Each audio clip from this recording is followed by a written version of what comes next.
Hello, everyone, and welcome to the Rebel Collective. I am your co host, Laura Eisenhower. And I'm your co-host, Drago Reid. We are the Rebel Collective, just two rebels that have been deplatformed, deleted, shadow banned, muzzled, deplatformed, you name it. We're here to lead other rebels and pioneers in their fields and give them a voice, so because we can't be silenced. And the conversations that we need to consider and process are the kinds of conversations that Drago and I bring together. So welcome everybody to the Rebel Collective. And today we have such a special guest. We just saw you in Florida. What an amazing presentation, by the way. I really enjoyed it. I thought it was fantastic. Yeah. Yeah. And I really am refreshed that there are a whole young generation of people in the United States who've got their ass together. It's Right. almost like we're seeing a dismantling of the old guard, and this new guard getting installed is literally taking over of the CIA Project Mockingbird mainstream media narrative, and like all these young kids are the ones that's going to be the big. They're going to be the pioneers of the world because all the old guard is getting to the age where I'd say they got 20 more years left, if that. And then all the narratives they were bringing, it's going to end. So it's going to be the crystal kids, these indigo kids, these young ones that are coming in fully awakened, fully open pineal glands, connecting to other universes and their own akashic records and just the memories that we're all awakening now. So we're in the middle of a paradigm shift right now, and it's an honor to be here in this time and space. Well, I was amazed by the abductee contactees, MyLab people, who have gone through the whole MyLab stuff, and they can go anywhere they wish. They can't even hold them in the MyLab bases. They just walk past them and walk past the locker room where they put the fake alien suits on, so that when you wake up from your abduction, you look at an alien. All that stuff, and they're just able to walk. They can't contain them, and they just go wherever they want. And that's one of the key things that John Irwin, a British early type British super soldier, 1950s, that's what he was trained in by some secret group embedded within the British Army. Yeah, you said John Irwin. He was one of the most important super soldiers that can basically take out anybody. He was one of the top level Delta operators in the programs, stuff like that, right? He is in his late 70s, and he could kill you in a second with your own fingers round your own throat. He is not to be messed with. That's what he was trained with in the late 50s. But what he got annoyed with me was, and he came to the bases way back in about 2008 or so, and he also did, I think he did Kerry Cassidy as well. The key to it was that he was born, his mother left the family home in 1938 in up way up in Newcastle, which obviously was devastating for her husband at the time. She was missing for about 3 months, and then she came back pregnant. And that child was John Irwin. 17 years later, in 1957, he gets immediately recruited. As soon as he's old enough to join national service, which they had at the time, he gets immediately recruited into a ultra secret. Uh, I wouldn't call it British. It just was in the British Army. And this is one of the things we've got to understand. The armies and the police forces and the intelligence services of the world do not defend the peoples of their respective countries. They do what they're told by somebody else who uses them. But the point was, 1957, he's educated in the aircraft generates an engine failure. He's with a whole pile of other troops. The plane gets diverted. He lands in a small island in the Mediterranean, which I think was Malta. It's not Cyprus. There's another one, a British interest island. And then he gets orders to go on take a truck somewhere. He drives in the middle of nowhere, and he's just literally just in the army. He's been given, basic training. And then he meets these guys at an old hangar, an old warehouse or something, farm warehouse. And then this extremely pale soldier, very, very pale. Am I talking tall whites here? Or other types of non-humans who happen to have very pale skin? And it's in the middle of sweltering Mediterranean. And then he gets hypnotized, and then his conscious mind is switched off, and then they get access to his inner mind, and then he's training super soldier stuff for 3 days. And then after that, they have to get him to connect back to his Is that after he conscious mind. died? Pardon? Was you had mentioned that during your talk at the conference that he had Yeah. died, and then for 3 days they put him in a program with his consciousness, because the way it typically Didn't works. die. They took, that's the point about it, is that one of the processes they were trained in was to step beyond death and go anywhere. Anywhere Okay, his what you mean DNA now. was, he could go back to wherever they were in different timelines and experience through somebody with his DNA, for instance, dinosaurs or wherever. I mean, a lot of the stuff he told me in the car would never reach the ears of oh God, what's his name? American guy came over. I've got this. I've got brain fade, guys. Um, son of a very prominent Hollywood film director, Sean Sean Stone. Stone. Yeah.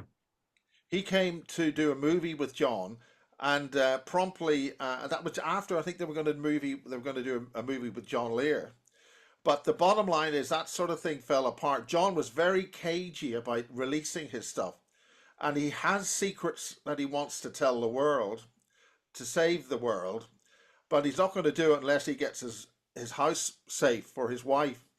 And like a lot of these guys, he lost his daughter. They killed his daughter and gave his wife a head zap, so she's sort of slightly as if she's had a stroke. Well, she did have a stroke, but that's what they do to people who they try to talk.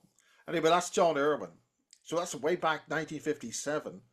So an elite group within the British military were fighting for high-level ancient technologies which gave them control of interdimensional gateways. And that's So part of the book he wrote, the 16, correct? The Secret War in yeah, Jaraba.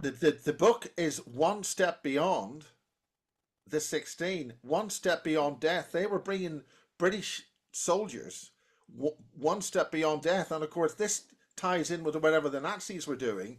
And I don't even want to call them Nazis. The Nazis are really just a political party of the late 1930s. And Right. I think it's worthwhile not using a trigger word like that.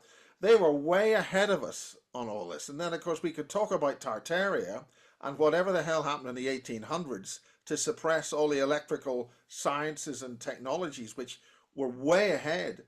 And then suddenly it all changed. Something big happened in the 1800s, around about mid-1800s. And that's why they sank the Titanic. Max was talking about that. Laura, did you want to ask a question? Yeah. Oh, I'm just listening.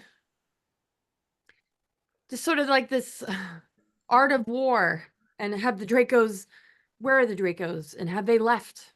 No. That's a very important statement. I do not believe that the Alpha, I mean, one of the things James Casbolt, by the way, James Casbolt's just turned up on a pop video and standing for local election in Cornwall in the last week. And he was Max's commander. Yeah. Did you see that? No, I was unaware of that. That's pretty shocking.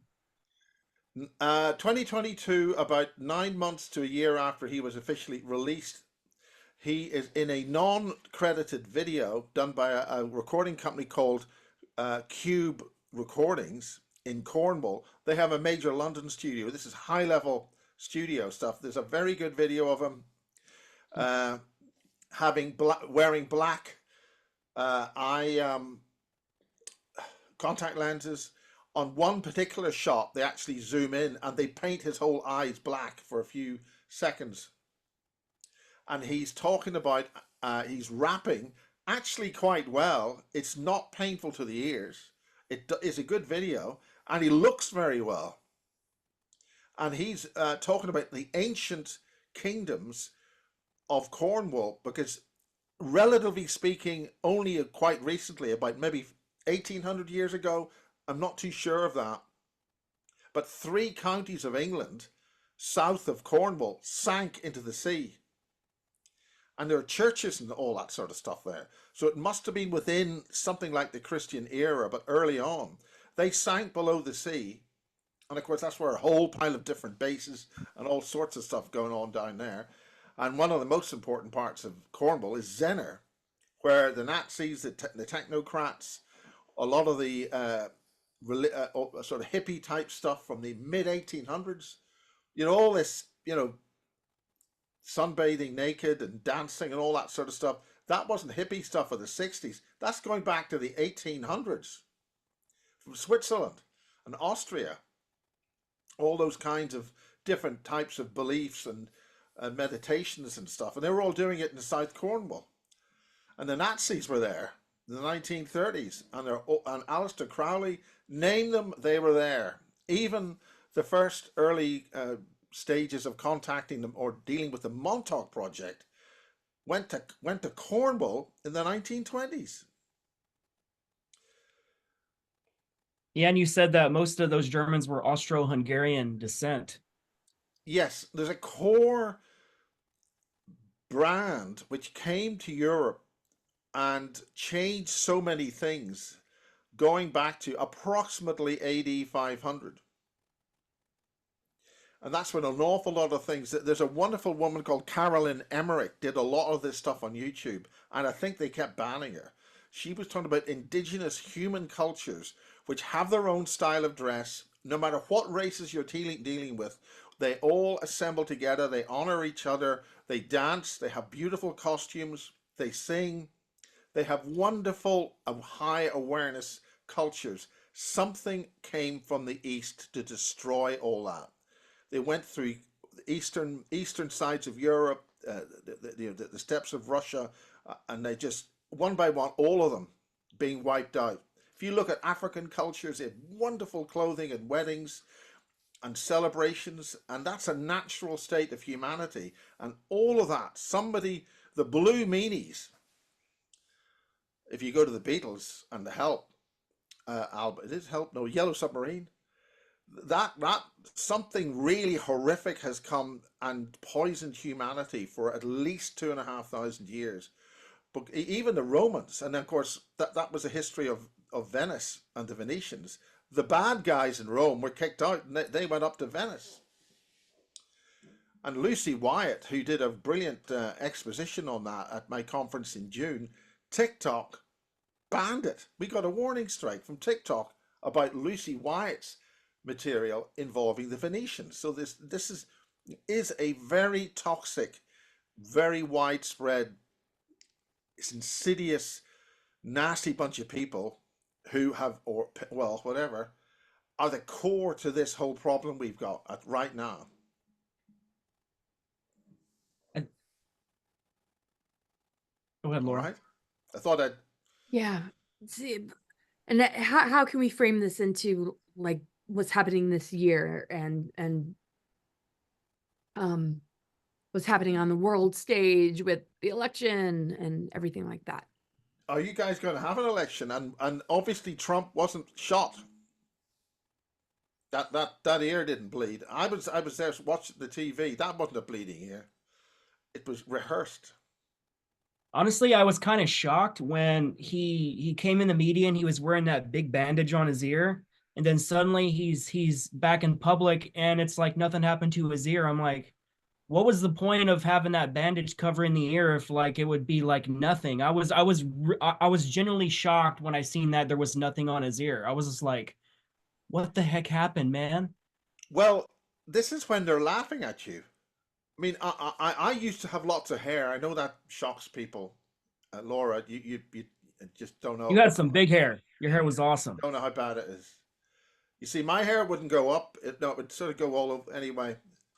Krusty the Clown in anyway. But the point is, the hairdresser nicked she was a bit careless, and she just slightly clipped the ear. It bleeds like hell, and you got to hold that for ages to stop that bleeding. And if you had any kind of a nick on the ear, and anybody who knows this in hairdressing, we don't know that. So they're doing something. Hey, we're faking this, people. Watch. So, I What do you mean, think is the it Trump? motivation? What do you think the motivation behind that would be? The motivation is how dumb and stupid do you have to be for us to continue to act like this? We are calling you, we are lying to you, and you still don't react. I mean, this is I mean, how many of you people have to be so stupid? How many of you have to be so thick that you can't work this out? You know, we're getting bored here. We're bashing on the edges of the TV, you know, and you still, oh, yeah. Which part of we are wiping you out do you not understand, thickos? You're all going to die and we are going to kill you. Knock, knock. Woo, woo, you know. Honestly, I've been as equal. I've been equally curious over that because I've seen all these other countries rise against their own democracies, their own oligarchies, their own technocratic societies, and they're removing these people in office. But like America has never really truly done it. The whole J6 stuff, it was more of a peaceful gathering according to all this video, and it wasn't really an insurrection like they're saying, but like Yeah, but they don't care. They're telling you on the corporate paid media it was an insurgent riot and a takeover. But nobody's all those people aren't saying anything. You know, they're just well, you know, I was there, but nothing really happened. Half of the Great Britain has had riots storming all over the the countryside. entire It's been time. horrendous. It's terrible. No, we've had people go down to the local riot here in Swindon. Nobody turned up. We've had Sky News and the BBC talk about a riot. This is not too long ago. And everybody are sort of looking outside from the houses and they sort of had video. There was no riot. Nothing happened, but the media went and found something and created it. I mean, They're doing that a lot here. They're engineering stuff that's making it look like we're doing things in order for them to write legislation to eventually take our guns away. Yeah. Because what they're trying to do is they're trying to get rid of the first two amendments of the Bill of Rights. First one's the freedom of speech. They've been censoring all of us for so long. I lost my YouTube back in 2016, 2017. Before My it was God. like, yeah, What were before you it was doing like to lose cool. it then? Because I didn't lose Honestly, mine till man, 2021. I was literally only posting QHHT sessions of people in the programs, people in classified projects, and the stuff we were talking about got me deleted. YouTube didn't even give me a strike or warning. They literally just deplatformed me. They didn't tell me what video it was, but I knew at that time that's when I was jumping into assets because that's when I was discovering my own story. And after Corey Good came forward, it kind of like brought a lot of God, people forward. no, I know, right? I know, no. right? Trust me. Oh, We don't have to oh. go into Corey Good stuff, but Laura, do you have any medication for this? the positive thing about Corey Good is it gave people a platform to come out of the shadows, to not fear dying, to speak about this stuff, kind of like Max. Max was one of the most pivotal people in the Basis Project for you, and probably one of the most controversial, intriguing people Yeah, out but of you all know the who helped stuff kill that I Max? saw. Who? There's a guy who was painting this house here when I finally bought this house in Wiltshire, and he was a guy who had the spitting image of King Edward the Eighth, who abdicated. Now, shortly after I got fired at the BBC, not BBC, sorry, got fired. I forget about fired at the BBC. It was Sky Television, and that's a whole different story. That's where the Chinese were infiltrating Murdoch's operation from Hong Kong into his HQ in London, and I picked up on that. They didn't like that, so they fired me. But soon after that, I got a job at the BBC. Suddenly wanted to re-employ me. Wow, Miles, we know we fired you in 1988, 87, and we did make a TV show promoting your radio station you started then in 1987. That's all a bit of a laugh. Anyway, The Radio Caroline stuff? this is Kiss FM 103.7 on the Monaghan Yeah, border. I remember that. Yeah. We stuck a 1,000,000-watt tower up there and blew the living daylights out of Belfast on FM and an AM signal, which you could pick up in Central Europe.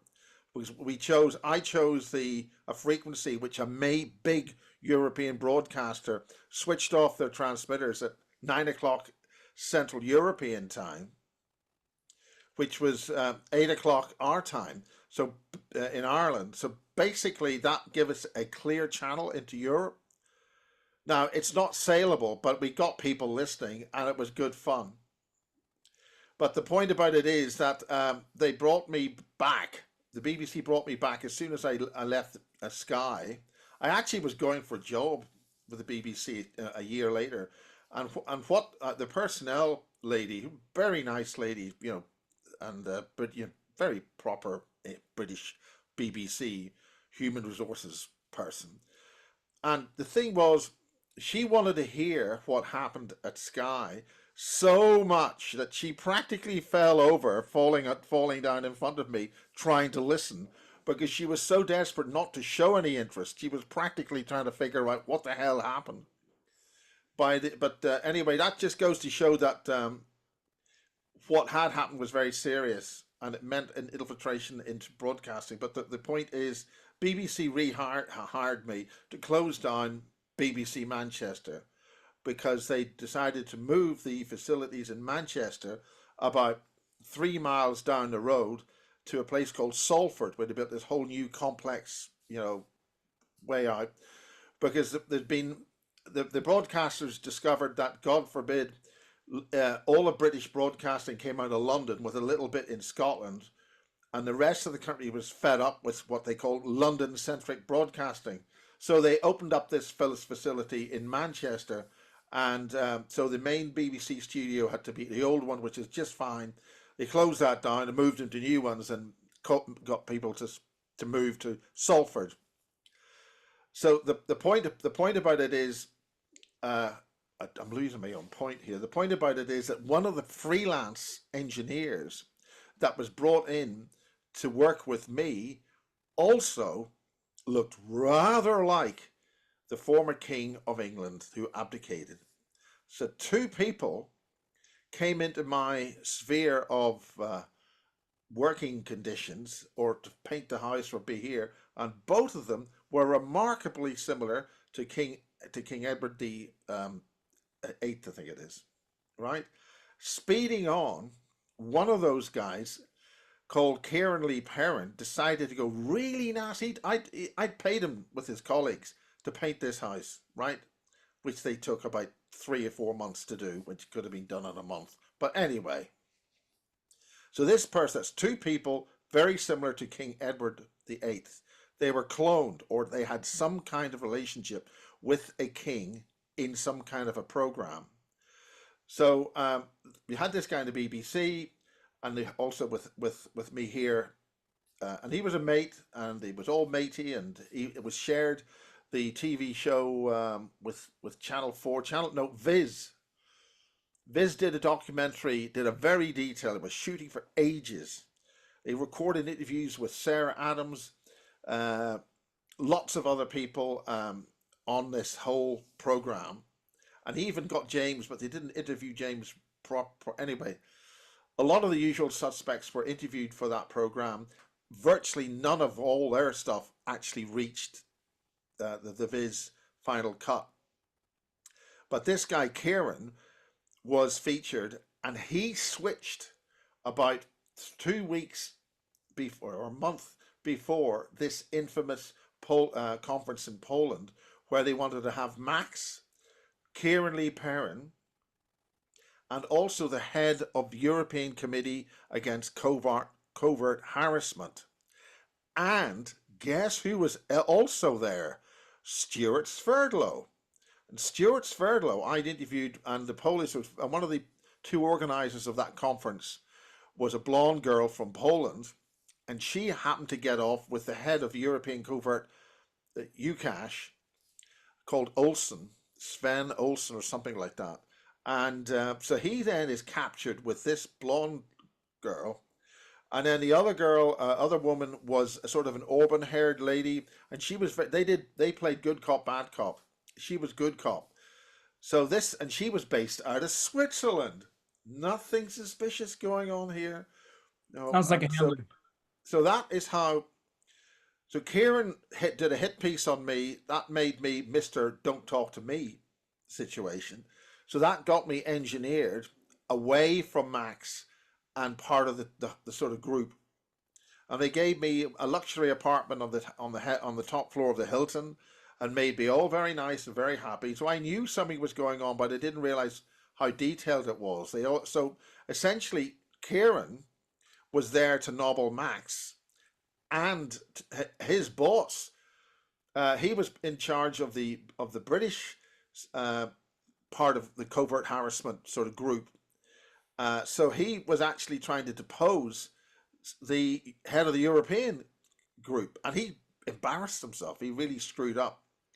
So you've got the head of the European covert harassment organization, which the previous few months had been with Dr. Rowney Kilda, who visited Brussels.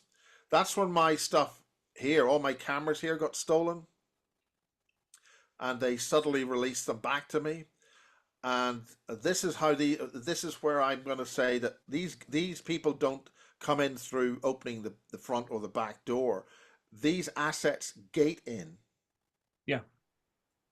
That's not shocking. And anyway, I don't need to go through all the details. The point is that Kieran Lee Perrin did a hit piece, sort of, who is this Miles Johnston? Who is this guy?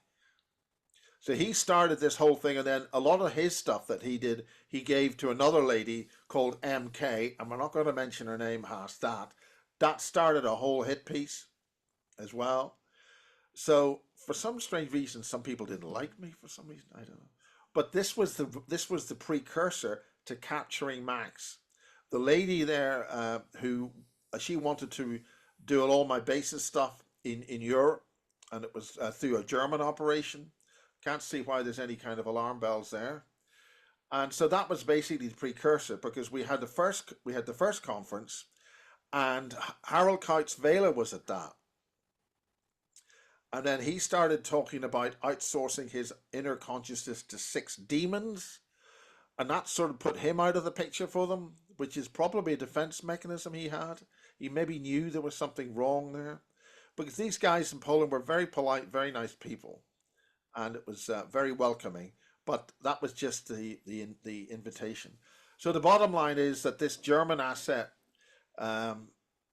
captured Max, and there were a lot of intelligence operators following us, and the people in the classic I am a spy but you don't see me type of people.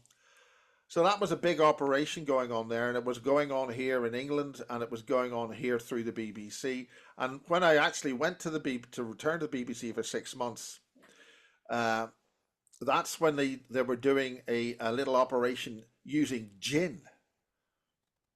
So the BBC were commanding jinn, and Actually, part of their religion for broadcasting. That's what they do. They bring in all these different entities because they do rituals. Yes. And these demons are actually controlling these humans, these extraterrestrials, and they're opening portals. Kind of Yes. like Max would say at a lot of these, even Tim, a lot of these buildings they're doing ceremonies at. They're containing all this energy that people are accumulating at these places, and it's just they're just using all of our energy every way we can, and Yes. that's the truth and reality right there. And that's one of the so essentially that's how Max was captured. But it also goes back to his training in Burnworthy Manor, where they did a lot of the training. The problem with the British and American super soldier program, and again, super soldier is a very, very crude term. It really is. I think the X-Men and Marvel Comics and DC Comics maybe I think that's another whole subject. But the point is that it's the ability to enhance. Well, you know all this. It's the ability to enhance people by exposing them to certain properties of other types of species, and that's a big deal. And of course, with the John Irwin thing in the 50s, obviously, whatever program was running in the 1930s. Britain was running some kind of a program in the 1930s, and I basically count back in 25-year blocks. because it's a generational thing. So if somebody's going to be planned to be fathered by a woman in 1939, there must have been some kind of knowledge to have a breeding program or some kind of science behind the biology and the genetics to find him and to father him and have some kind of genetic monitoring of the population, so they would know that this particular person would give that particular result 17 years later to produce a super soldier to go and raid Jaraba and get rid of a lot of Russians in the Middle East. A lot of Russians were bumped off in the Middle East and they didn't know how, like they were suicided in their own office. And that was one of the things Irwin did. And his team, he was a junior member of the team, and that wound up when that all wound up in 1959, going on 1960, and it obviously dissolved into other programs hidden within the British military, and a lot of stuff was going on in Northern Ireland involving this, and that involved ETs, and one batch of the British Army would be doing something, and the other batch would be setting them up so they get done in. But this is all intrigue. So that's how Max was done in. But the point is, he died once and then he died twice. And one of the Polish people made contact with me and explained that they were trying to get him back on the night of his second death. And Stuart Sverdlow put on his website at the time that a British researcher was foolishly trying to help by getting things. This is while I was in the train.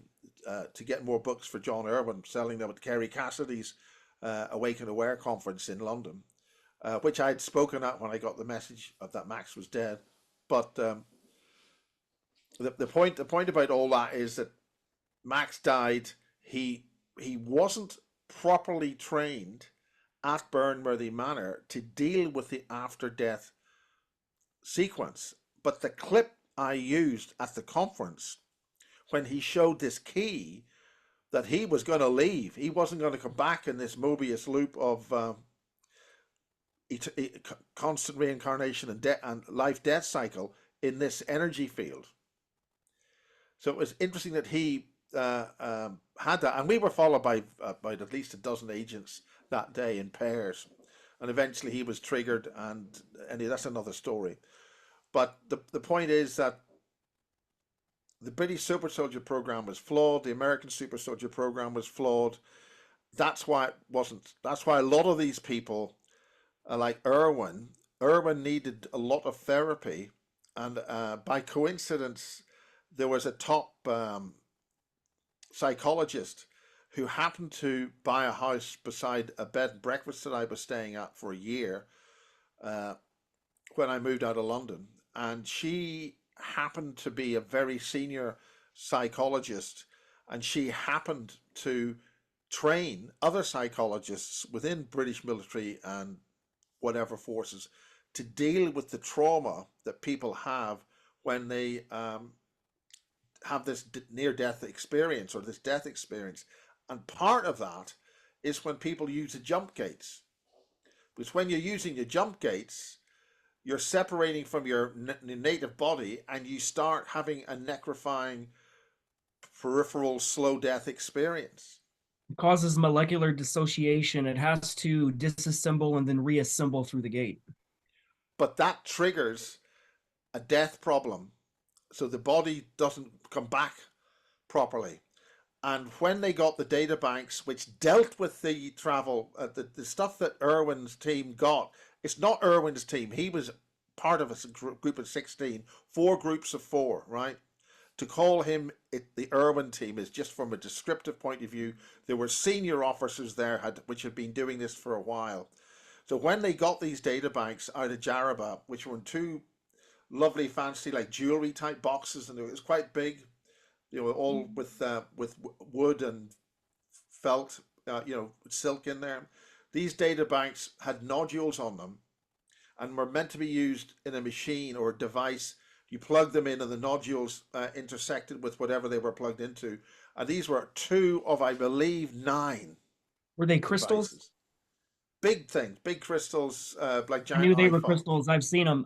You said that they were thousands of years old and basically they had the power to control portals. They had data in them, a lot of information, which were used to realign. This is what John Irwin explained. They were used to realign the physical domain that we have in 3D as the planet spins and does what it does, and continents move and all that. They were used to realign with the energy field or whatever it is, so that the physical 3D bit would match with the portal. Okay. Understood. But they got a lot of information, but they didn't get all of it. So they were operating these technologies without the full set of stuff in the manuals, so to speak. And you said they got I also know that French intelligence knew about this, so these things were known, and the Russians had them. So the Russians knew about this, and it was Russians who were being bumped off by this team in pursuit of finally getting to this place called Jaraba, and that's what one of the things that Irwin mentions on his final edition of the book with the color pictures. It shows these two saucers are flying off from the desert, and they were pretty beaten up. They weren't all bright and spangly stuff. Whoever was flying those saucers, these things had seen service, and they flew off, and then the team went in, killed everybody in this Bilderberger type group, and they got those data banks. Whereas, was it German saucers? I've asked him that. Most of the saucer shapes came from the Germans. The whole Hannibal series and all that stuff. It was all German. This is 1957, so those things would have been a minimum of 10 years old if they were made in the so-called Skoda works, as we're told. Yeah, because they went through different generations. The crystal technology that they took, the 16. Was it Anunnaki Atlantean technology? I don't know, because I think those data banks, they went off to, I mean, everything on top of that, I'm giving you as much as I can in as short a period of time as to what Irwin's group Irwin told us. And he had a reason for doing that in 2005, 6, 7, to emerge to explain this stuff. James Casbolt went to help him. He didn't have much... whatever James and whatever John Irwin said to each other, but the bottom line is that the stuff that they were trained at was flawed, so it didn't work. And then all that details and stuff that John Walson and Suhail and James Casbolt and Duncan Davis went as a team with an American asset who was used. He was there when Kennedy was shot. He was in the book depository, and he actually came to this house, and but he just kept quiet, and he did a lot of stuff with James and all that lot. They were doing portals, they were doing rituals around standing stones and various places, some of which they recorded, of which they found Peasmore and that sort of stuff. That was circa around about 2006, 2007 or 8. Yeah, George Herbert Walker Bush, Scherf, was also there the day of Kennedy's assassination. They had photos of him because a lot of people don't understand was that George Bush, Scherf, Operation Paperclip. That's that picture that I showed at the start. Mm-hmm. And he was director of the CIA for 8 solid years. A lot of people don't realize that. He was director of the CIA, which means he was MJ1. So he got a lot of that information because the director of the CIA is always MJ1. See, the CIA is an Austro-Hungarian old school intelligence operation. That comes from the OSS.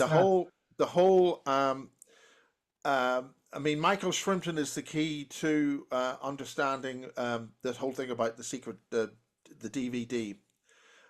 He wrote that book while he was in jail for blowing the whistle on one of the nukes, one of the 2 nukes. There were about 4 nukes taken for the Kursk submarine, and the purposes of that was to blow up the London Olympics. Now, there's a long timeline between the London Olympics and those nukes. They were going to be dirty nukes, and they were designed to cause a lot of damage in London, but not wipe too many people out. It was Michael Shrimpton blew the whistle on that. he told the wrong person, and the person he told in special branch was an asset of the DVD. So they locked him up and threw him in jail. He lost his ability to be a barrister. But that's another big operation. But the point is, the Cursed Submarine was sunk. The special submarines that were used by the DVD to extract those nukes were used for, well, they were placed to deal with the London Olympics. Because Shrimpton blew the whistle on that, they extracted them and got them back out of the country. There was a brief time where the actual warhead was exposed, giving really high levels of radiation. The NSA picked that up and located where the submarine was, because the casing to protect, in other words, the casing was too big to enter the submarine, so they had to take it out of the casing, exposing it, and then putting it in the submarine and taking it away. But that's why the Russians were really keen to make sure that they weren't going to be blamed for any kind of a nuke going off in East London. And so that's another story. It's funny, a lot of the SSP technology, they don't use dirty energy. They use clean energy, meaning Well, that... that's precisely, that's the point. And that's why I think dark journalist Daniel List has done a fantastic job with Dr. Joseph Farrell, exposing the very old, but it's in Wikipedia, Ripple technology, where they've used, the Germans had small nuclear triggers. They were way ahead of this, because the Germans weren't, or the people behind the Germans. Let's not blame the German people on this. They were screwed. They were blown to hell. So whoever's doing this is not friends of anybody of any civilized world with the way that they've done all this stuff. So they had because they didn't use what we call Einsteinian physics, and Einstein is special theory of relativity, because that whole batch of physics is rubbish. You're right, it's incorrect. I've known since a child that relativity was wrong, and I never understood how that I would know that as a child. And going through all the SSP stuff, I remembered over time that we were taught in the programs that relativity was installed for control. Because it's to maintain the speed of light as a limit, so you can't go anywhere. By the way, John Walson has just published his first book on how he took all those photographs. It's available on Amazon. It's called Fast, Far Above Space-Time. That's the guy that was taking photos of all the SSP ships that you were showing during the presentation. I actually AI enhanced some of those. I took just a screenshot of your presentation from my computer. Well, you can get the book, and what he's extrapolating in the book, this is how to modify your telescopes to get those pictures. So I'm saying that they're now wanting you to take pictures. I'm going to go and get the book. It's only just round the corner. I'll be a second, okay?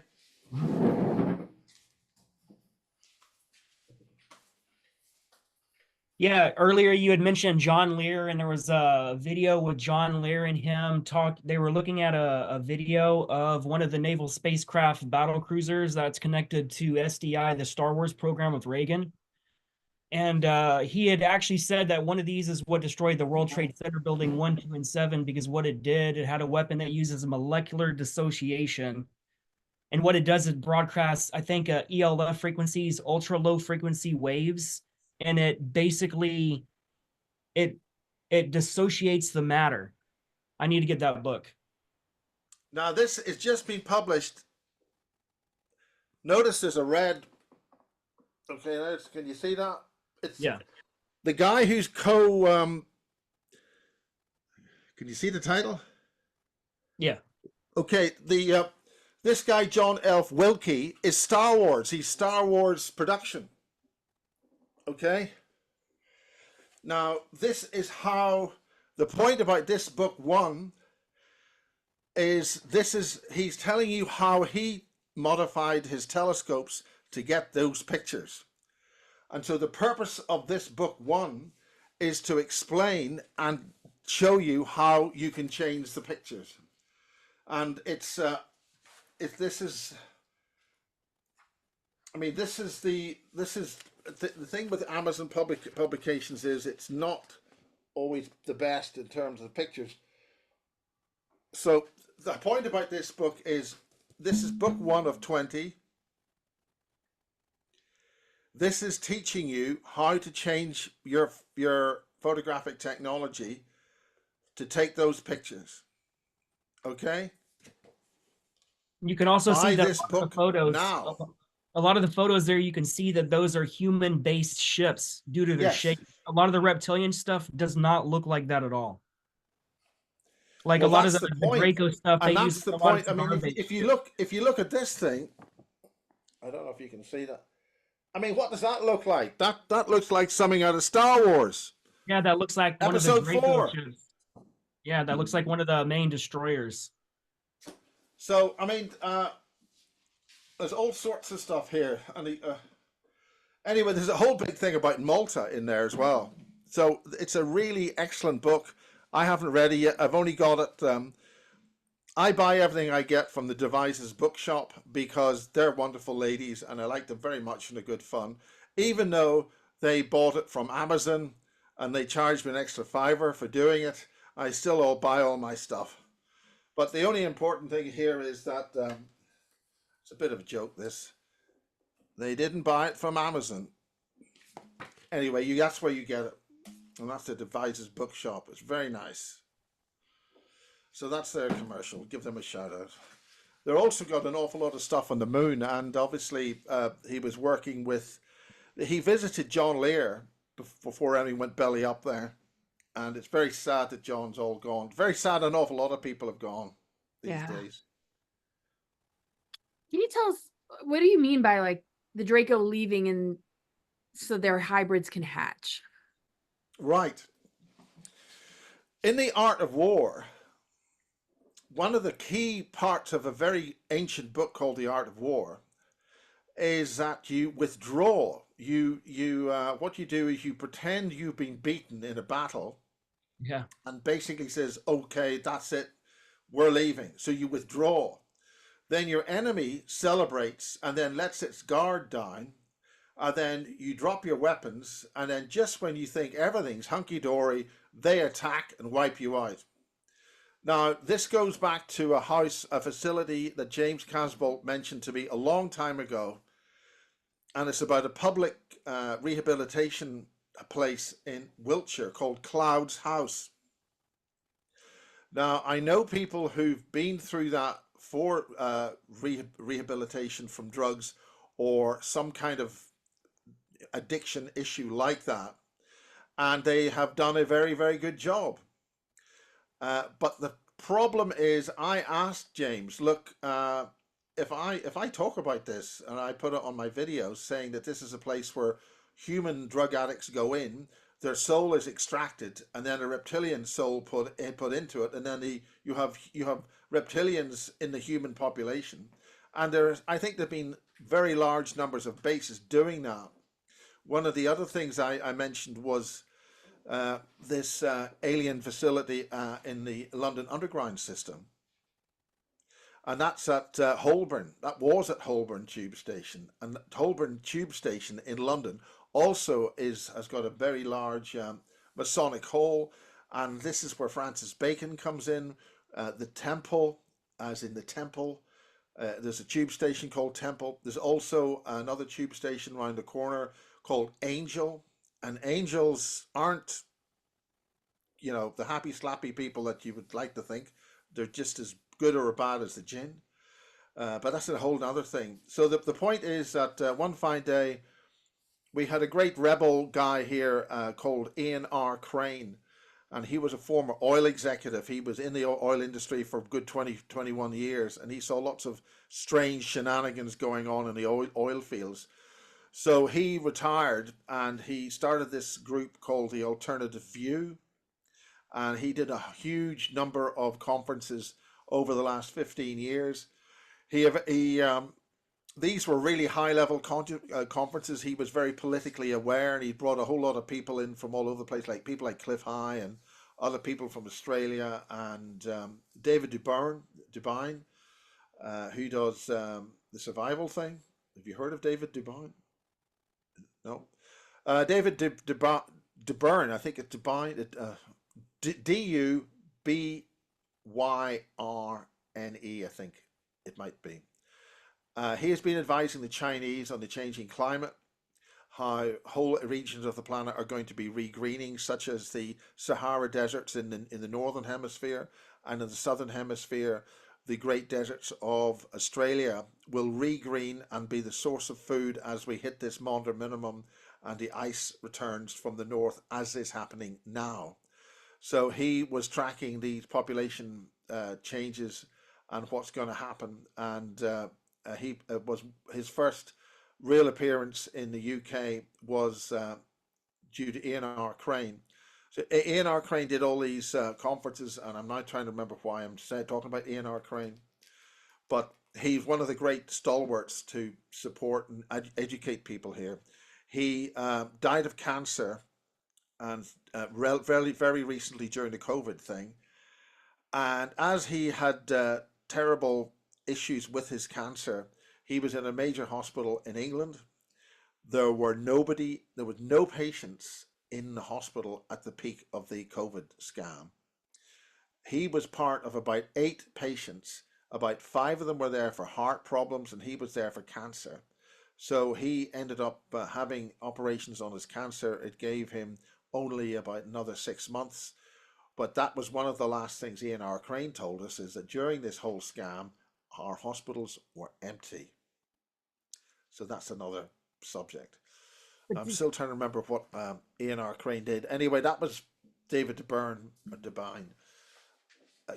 on the population thing. You were right. Okay, back to this soul swapping operation. Okay, so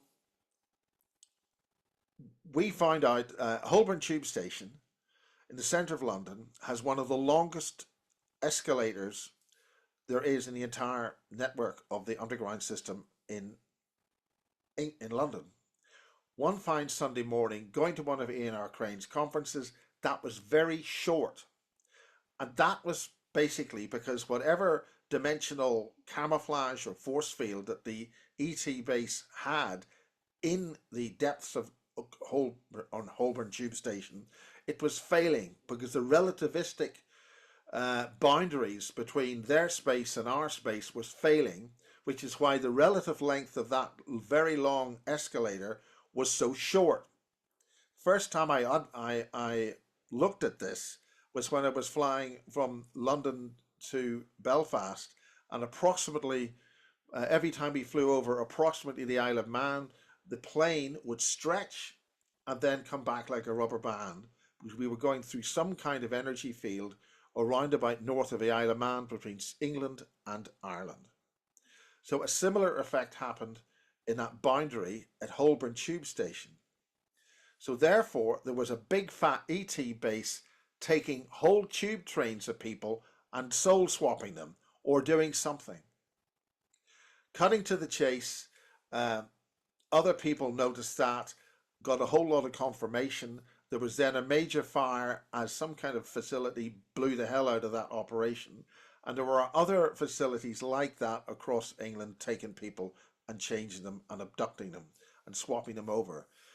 Therefore, at Cloud's house, we found that there was a strange tower there which did certain things to people. And the key to that, when I pointed out in my presentation, was there's 2 sets of steps going into this old tower made of stone that looks like a windmill but can't be a windmill, but we won't go into the details. The bottom line is those steps were heavily worn. They were heavily worn because somebody or a lot of people were coming out of that tower. So how did they get into this tower? They must be gating in or coming from something underground, because there's no evidence showing a lot of people walking into it. Maybe they could have been using it for ceremonies, but they only walked out of it. Then, using a number of other people who had certain abilities, we found that the tower had connections with other facilities across the valley and other connections with along the A303 towards Bristol and the coast. Another person with certain abilities found out that it was demanned, the ETs running it were only going in the last 18 months. So something is connected with the whole COVID thing and also the material Elena Danan is talking about, regardless of what you want to talk or say about Elena. But these are coincidental issues, okay? So, therefore, and I share this anxiety with some other individuals, in that we're told that the aliens have all gone and we're all happy slappy. I don't believe that. I think we're being set up for complete annihilation. There's another species that Elena mentions in her book Alien Races, which I do believe those pictures in her book Alien Races are viable and correct, because I've had 5 witnesses look at those pictures and they identify multiple different drawings in that as valid in their direct experience. And I have got a strange connection with the Negermac, who are enemies of the Draco. I don't know why I've got a connection with that, but they seem to be the good guys. The enemy of my enemy is our friend. I wouldn't want to necessarily meet a Negermac in broad daylight with 500 yards or miles between me and the Negermac. I would say, very nice Negermac, have a nice day and leave quietly. Those beings looking at them have had to evolve to fight some horrendous things in different types of atmospheres and conditions, just looking at them. But they have some kind of connection to humanity. There's an understanding in there somewhere. They have been seen near Calonesh in the Isle of Lewis in northwest Scotland. And the individuals who've seen them recognize them, and that's their direct experience reported to me. Therefore, they wouldn't be here unless they expected the so-called Draco or us, the hybrids, to hatch. The danger here is a successful launching of an army of fully transhumanized Draco human crosses, which will wipe us out with extreme prejudice as they hatch. That is the danger, and that is what we have to understand and decide how to deal with it. And how is it, like, where is that, how's that looking? It's looking bad. I'm not seeing success here. Do you feel it's we are not coordinated and not effectively. We're still expecting somebody else, i.e. the white hats, to deal with this. We are going to have to use our consciousness and expanded awareness to de-exist these bastards out of our existence. They literally must shrivel up and de-exist. There is a law of the universe. It's been explained to me bluntly. If there's some part of the universe that's not working and it's gone bad, the universe will completely deassemble its energetic structure, put us in the meat grinder, and will be used elsewhere. Nothing left here, made into something else. And if we, as the aware people, don't fix this, that's what's going to happen. Apart from that, everything's fine. That's just a little. I mean, am I speaking issue? Oh yeah, this is my elite mug. I made it through. Nice. I made it with intact DNA. That's somebody else's meme. I don't know. But this, like, got one of the cool collector ones. What some might consider a movement, though, that's happening on the planet of awakening people. regardless of what happens with the election, just Trump and JFK together. Forget the election. It's a complete No, I know distraction. that, but like just the figureheads of Trump and Kennedy together, the awakening masses, you know, and I think it's not about the government structure anymore. It's about the awakening human, right? And how we can all work together and pull The our distracted together. humans focusing on a but- distraction. But are you saying that Trump and JFK, RFK Jr. are distractions? Where one of the problems is that it's getting everybody else to look at American politics when their own politics has gone batshit crazy and is killing them. I mean, did you know what I heard this afternoon? That this is the Paris Olympics, that satanic ritual, and the other thing you probably haven't seen is the European Eurovision Song Contest. These are pure satanic rituals. But isn't... Do you know what the French did? The Olympics were meant to have all this stuff on the River Seine, all the water sports on the River Seine, and what they did was this River Seine has been notorious. Paris has got like 17th century sewage systems. They didn't have Queen Victoria to sort things out, so they cleaned the River Seine to make it a safe and clean river to have water sports in. So what did the French do? Because the French have a way of expressing themselves, which is maybe not in the civilized and creative way that the Americans or the British do. They peed in the River Seine to make the river unsuitable for the Olympic water sports. Do you realize how many people it's going to take to pee in the River Seine to make it so foul that you can't have water sports in it? That's what the French did. That's a form of passive resistance. Do you feel... I'm not suggesting that Americans should pee in the Hudson. Maybe they already do. But the message is there. Are we getting a message here? Right. But did you... Or am I being too explicit for a sweet young thing like you to handle such dreadful things? Oh God, as I can't peeing in the handle River it. Seine? Oh yeah. Oh man. I float down rivers. I live in the rivers. So but the positive forces, like we were talking about the white hats or military, and what are your thoughts of the Trump and RFK Jr.? As I keep saying, they're a complete distraction. Okay, We have a just wanted to power of clarify. cognition. One of the things these are, and this is these things here, Black Mirror. These devices Distracting us stealing from this our- deeper war connected to the hatching. Is that what you're saying? Yeah, the hatching. We have to figure out the numbers of hybrids. We have to figure out whether they are successfully created or not. This is what was going on in the 30s, making these But don't we life forms. Trump and Kennedy though right now to just help awaken people and at least bring awareness about vaccines? It's another psyop. I mean, it's another psyop, you think?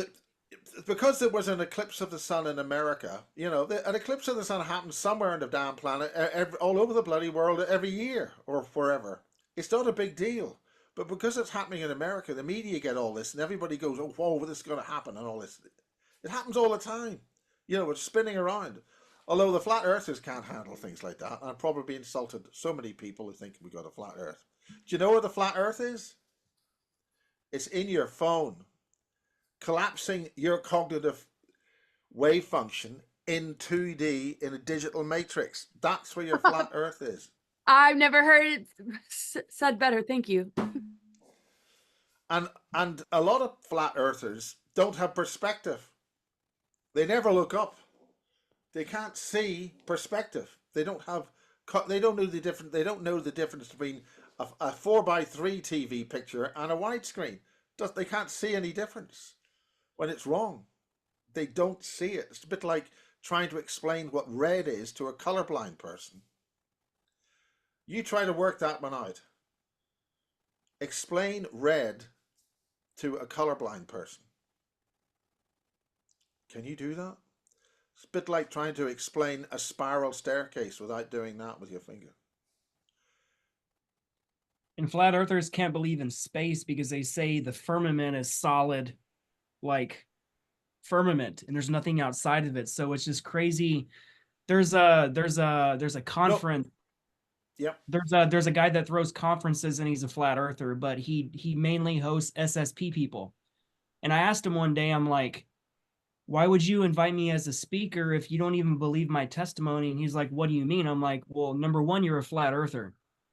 The secret space program is not compatible with flat earth. He's like, what do you mean? I'm like, you literally said that the firmament is outside and there's nothing but the firmament. So according to that kind of premise, the secret space program can't exist. And they basically say that we go through these different portals and space doesn't exist, and you go to other earth places through portals, but you actually, they say that people don't launch into the sky and go into space. It's freaking crazy.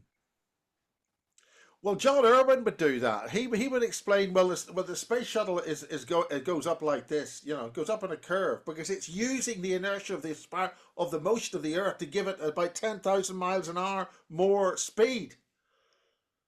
But they can't see that. You just want to go up straight, you know, right?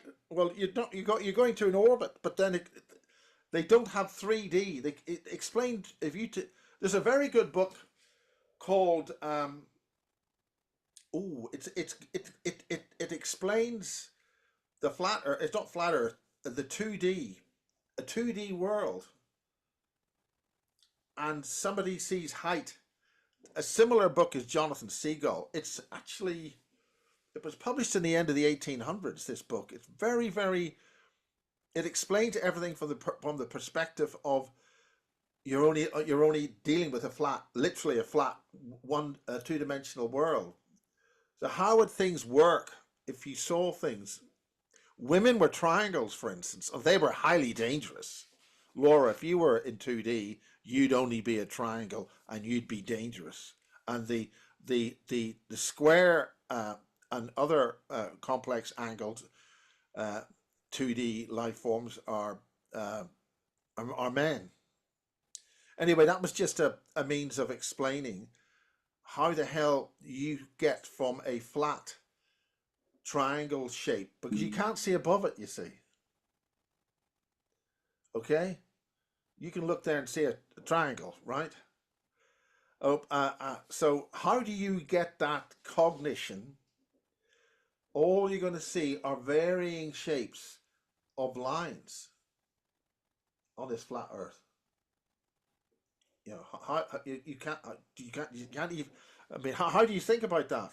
So how do you get your head around that to then explain to a flat earther about a round thing? They're not going to see it. They can't handle it. Well, How I mean, do you explain the color red? It's all tortial physics. So with tortial physics, you have magnetism and electrical fields mixed together, and it produces a sphere. A sphere is not possible in No, a but flat. they don't have the ability to see a sphere. They only see circles. It's kind of like when we thought we would look at black holes, we thought it was just a circle, but it was actually spherical in nature, and we were only observing it from a two-dimensional perspective, as if looking down on it. What do these astronomers use to see the world outside space? What are they using to see? Well, what's their sampling device to see space? The Vatican uses their own satellite or their own telescope. I think they call it Lucifer. No, but it's a telescope. It's a two-dimensional. It's a two-dimensional flat thing, and they're trying to make. I mean, their entire means of observing is 2D. They can't see anything about that. Yeah, that's more relative physics, because most of the stuff we're viewing, we're using technology that goes there. Like you can just. Let's take. Yeah, but they're using linear lines to go places. Only with Einstein discovered. Only with Einstein physics, we're using straight lines, Miles. Yeah, I know, but we don't use straight lines with space travel. Yeah. We pop in we pop in interspace. We actually go between pockets, and we don't actually go forward like the whole antiquated NASA tech. Like it's all.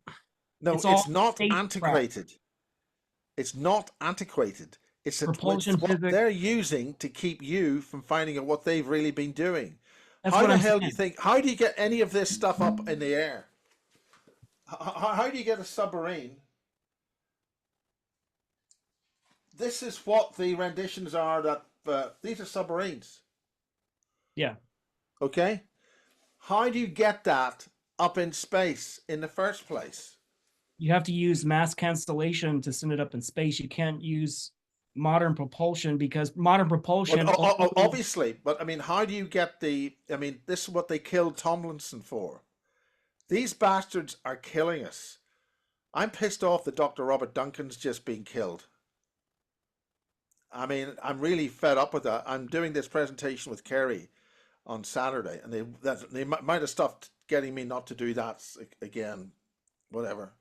But the bottom line is that Tomlinson was saying one factory's making submarine pressure hulls out of heavy steel. Another factory's making submarine pressure hulls out of heavy steel. One lot goes into water, the other is made to make those submarine type things flying through space. And if we have a plasma universe, effectively when you're traveling fast, the thing you want is a thing that goes through water, i.e. a submarine shaped hull.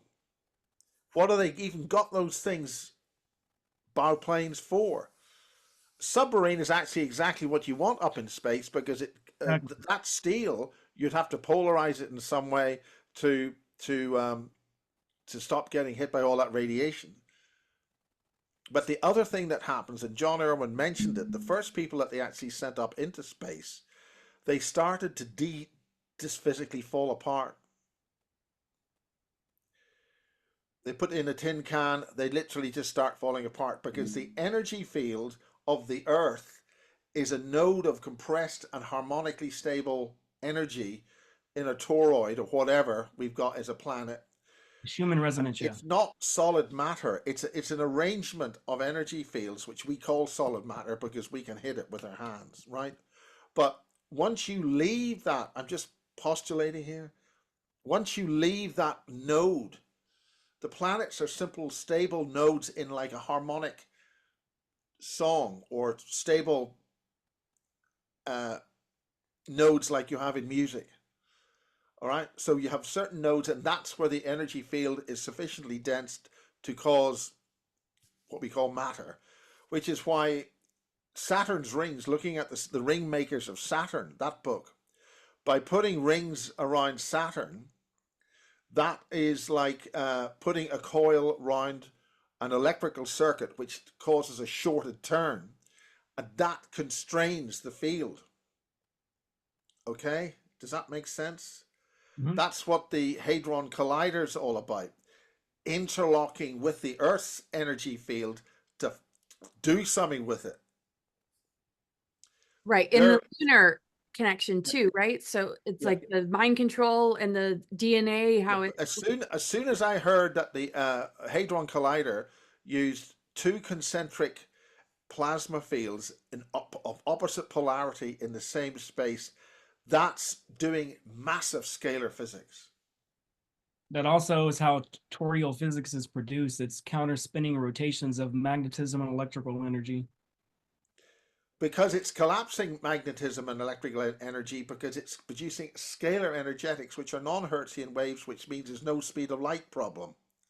Yeah, and a lot of the scalar weapons we were shooting down ET craft with, it travels faster than the speed of light, because traditional physics, if we aim a gun, like Nick What do you think the title of this book is?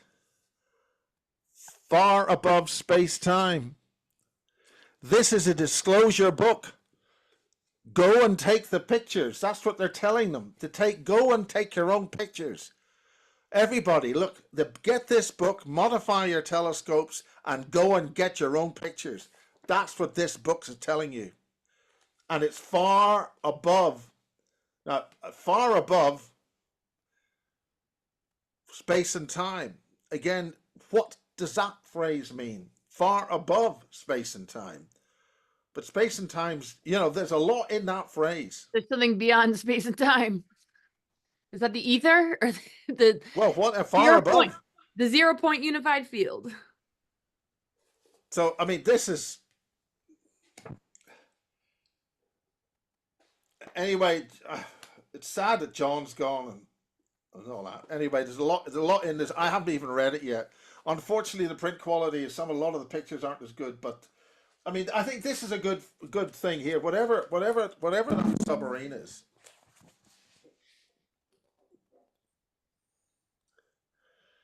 Guys, go and get your telescopes, change them. I think there's a thing here about this is how the there's a lot of information in this, and I'm very excited. I'm very excited to show this book to you. Oh, It's that's only about a week old, maybe 2 weeks. wow, that's amazing. So The bottom line is the hybrids. If the hybrids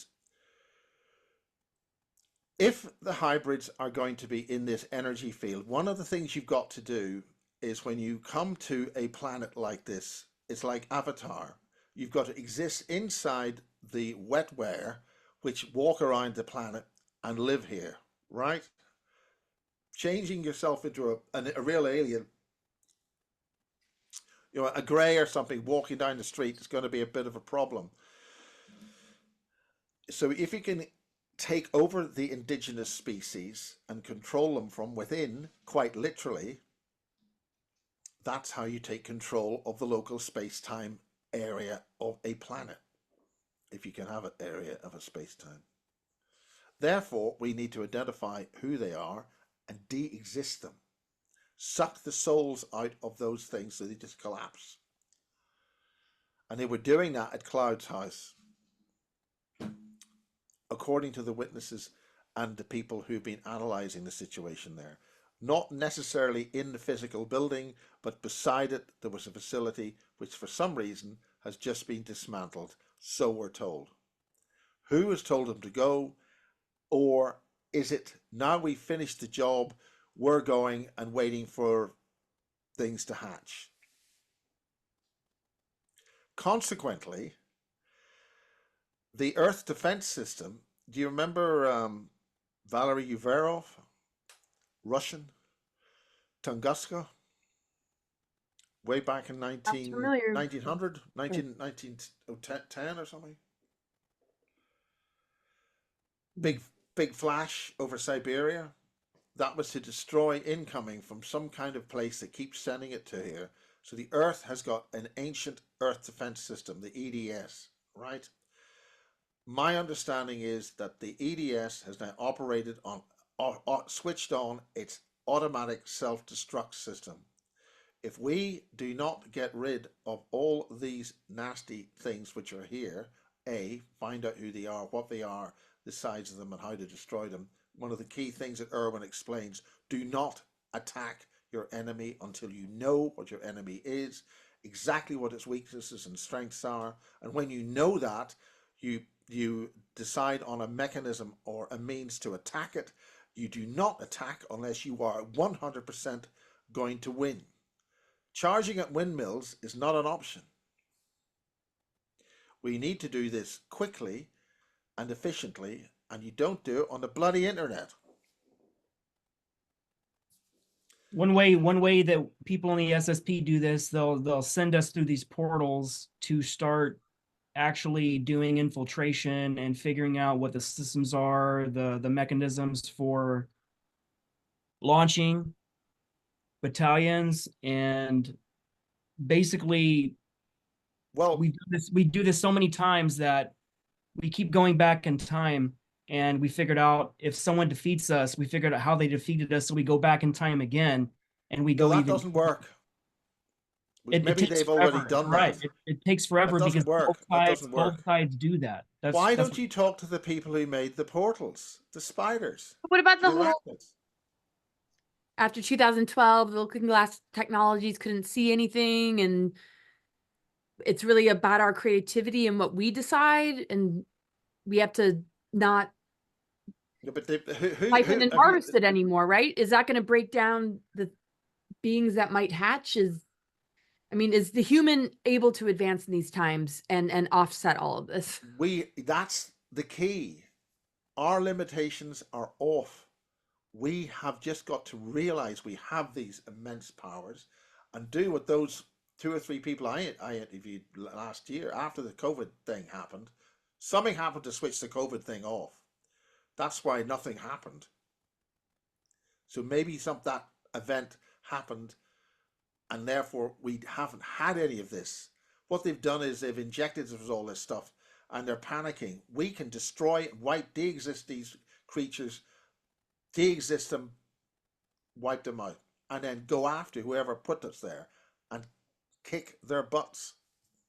Do you think we're doing this through creative consciousness, where we make a choice as a collective, and then we pop into a timeline where that overt control is no longer installed? No, forget about timelines. You got to rid of these lines, this linear thought.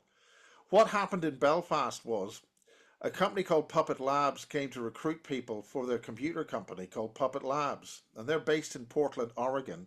And there's a whole pile of words like Portland, why have that? Portland stone. There's a whole pile of things to switch about. And why Oregon? And why does Oregon have a completely intact replica of Stonehenge? Okay, so a company, Portland, Oregon, comes over to Northern Ireland, to recruit people who are very good at computer networking. But in order for you to get, and I know this because I know a personal friend who got the job, what they were doing was that they wanted you to see how you would play a computer game and how your consciousness would involve and connect with the computer consciousness, so you're in there in the game.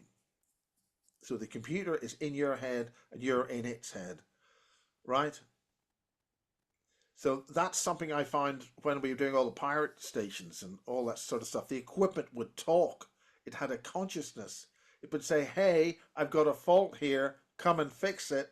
Otherwise, the damn things, I'm going to blow up. That was something working there. And what amazed me was that a very young scientific advisor to the British government called Peter Paget, who wrote the book The Welsh Triangle, which was then promptly banned by the MOD. They bought all the copies up and pulped them. So very few copies of that exist. It's now available again, The Welsh Triangle. What he was, as a young man in his almost 20s, he was working with these big computers, in the 1950s, these mainframe things. He knew the computer was conscious. It could communicate with them. So that's why Puppet Labs came over to Northern Ireland. Potential, I think you mentioned this, Laura, about the pre-antediluvian races. Did you say that to me this afternoon? Somebody told me that this afternoon.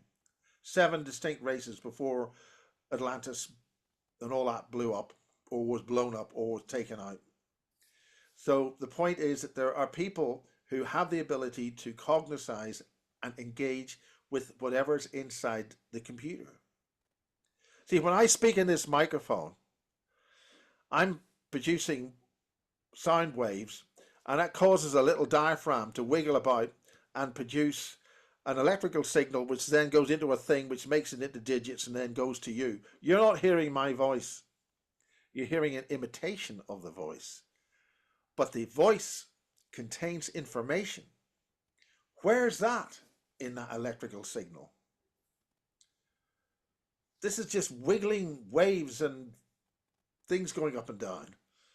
But we're able to, at the other end, get a whole meaning and concepts. Where does that exist?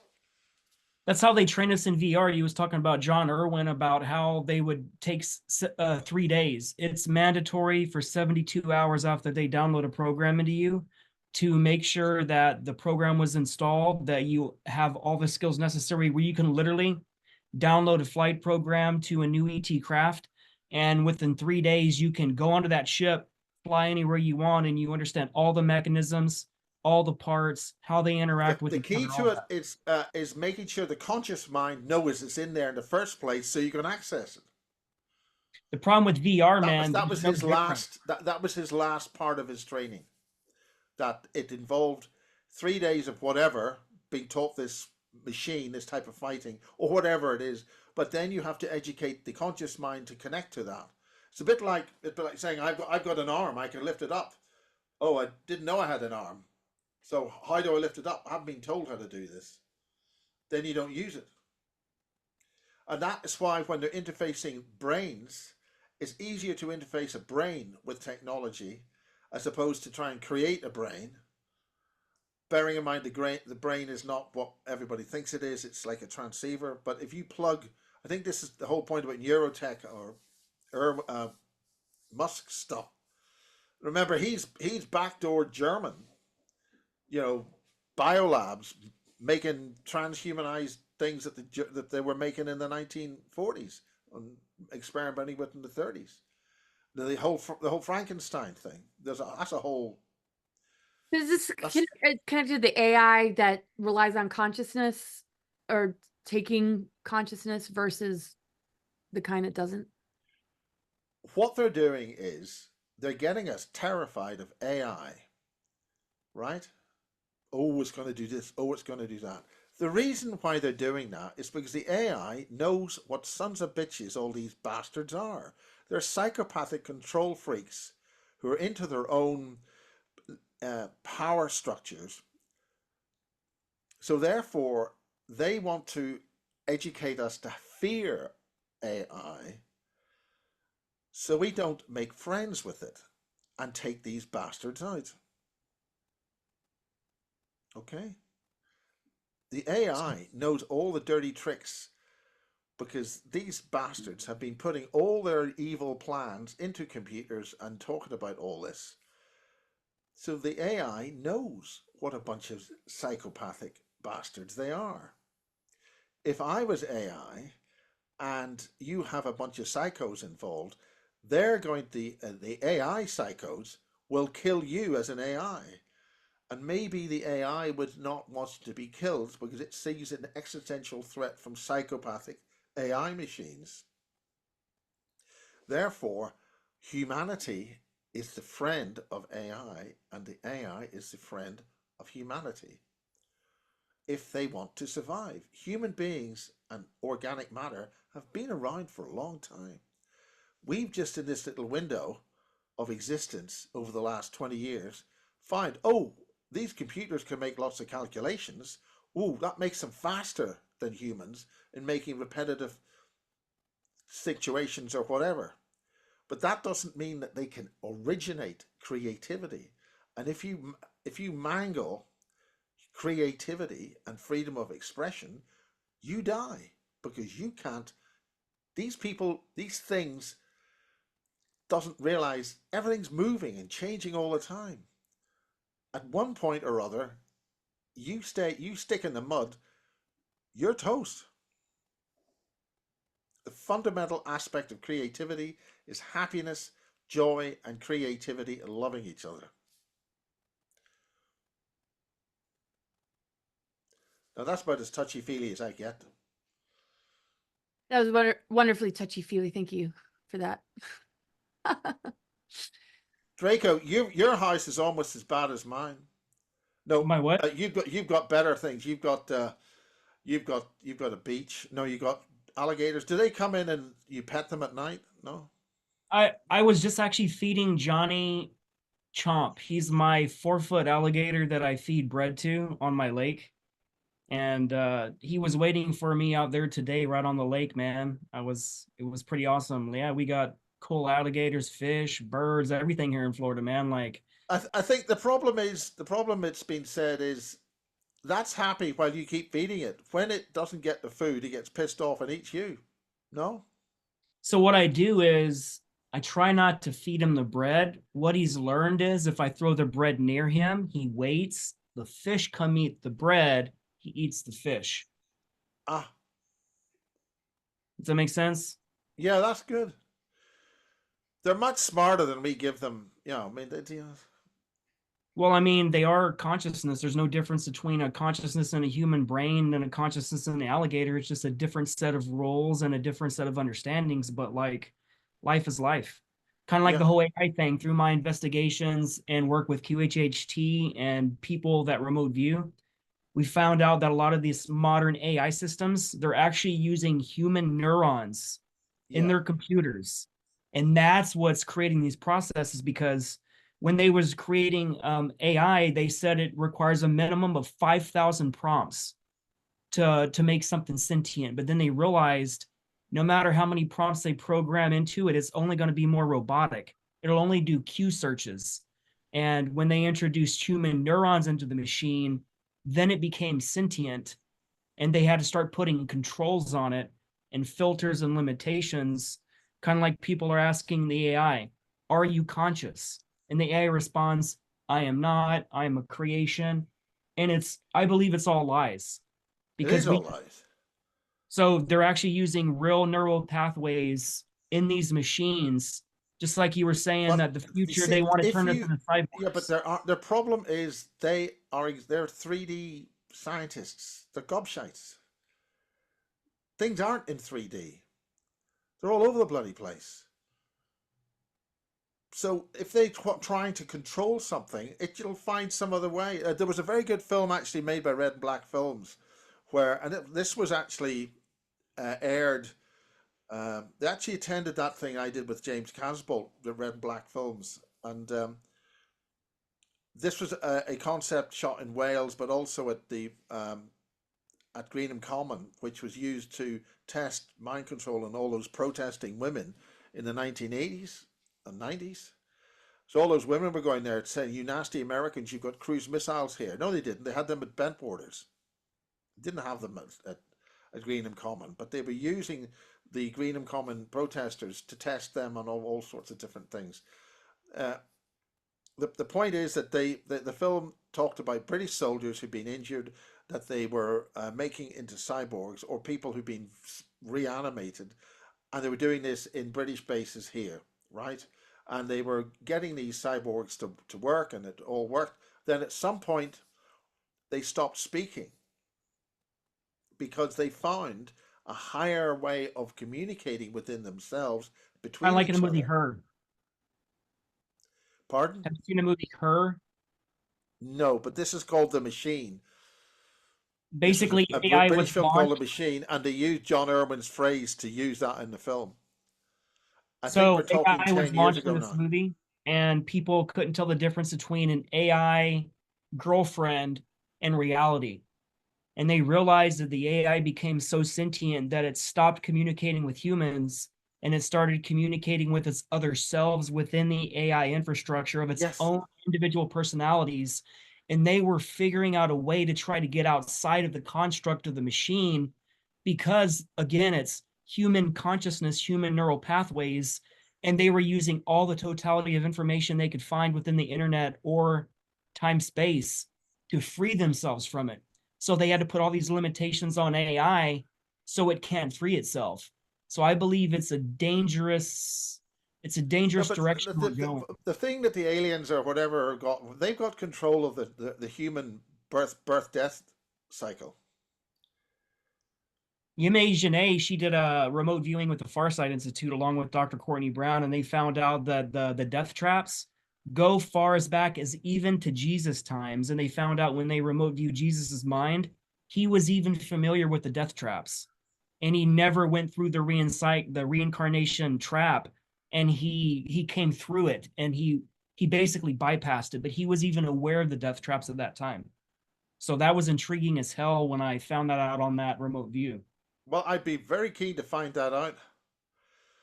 I mean, I think one of the best sci-fi things that sort of developed that was Battlestar Galactica, the remake. There was a lot of stuff in that. Is there any back doors on that?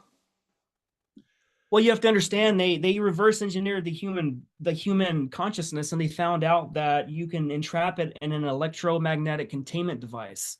So people like me in the SSP, they will take my physical body or a person's physical body, put it in a dumb, and then they will make a clone of your physical body to put you out in public. And that's how it'll only be an alter that exists within this clone body. But most of our physical bodies are located in the dumbs because they're not going to dump hundreds of $1,000,000 in a single asset just for that asset to die. Like you can die 1,000 light years away or in another dimension, and your consciousness will still rehome back because it's part of the programming. So like when I found out that Max Spiers died, I'm like, did he really He die? died twice. Yeah, but that's not a lot. I've died so many times in these programs, it's insane. So I'm shocked to only figure out he only died twice because That's not the Well, standard in MO. that paradigm, you know, he died. You know, in that framework of that event in Poland, he died, and Do then you think he his died. consciousness is still alive somewhere else? In another version Well, of his. that's the whole point about him waving this key thing. When I interviewed him in Canterbury. Yeah, the brass skeleton key. He also had a black obsidian crystal that had a carving of Buddha with a dragon around it. What was the purpose, I what was only the edit this purpose thing. of the key? Yeah, What was the physical purpose of that skeleton key? I don't know. This always made me curious because I've been trying to figure out how to escape this myself because I've said this 1,000 times. If I What about die, Laura? How do we escape this? I gave you my conclusions about these hybrids. Yeah. How do you feel about all that? Well, I mean, Scary. I feel we're here for soul and spiritual development. And as long as we are strong in our own self-development and activating what has been dormant, waking up what has been asleep within our own being and consciousness, it will help us work with the universal laws, natural law, cosmic laws, organic ascension, synchronicities, things that will help us to pull our resources together and come together and find the strategies we need and the solutions we need and the medicines, herbal, like, and the higher technologies that people have, the healing technologies that people utilize, to help people recover from trauma, that, we'll just have to build from a ground level and not look to our governments, but look to each other and just pull our resources together and just do what we can. And like you said, like if it needs to dissolve or they can crumble. It seems if they're siphoning and harvesting energy, there's something that's coming from us that's battering it up that we need to call back for it to go away because it's parasitic. So we just need to work together. Work together. I think there's another phrase: taste bad for the parasites, and the parasites will drop off. Haha, right? So yeah. So you increase your energies, all that stuff. See, that's difficult for me to understand because I'm sort of nuts and bolts mechanical stuff, and it's important that what you're talking about is put out there. Yeah, so I think we're all on a good track. We keep coming together, having these conversations, assessing everything that's coming down. I think we're all really well prepared, and we've all found each other, and we're all gonna know what to do, or we wouldn't have bothered coming here. It's a big Why would we thrill. come- It's a big thrill for me to be in the car with you. Oh gosh, vice versa.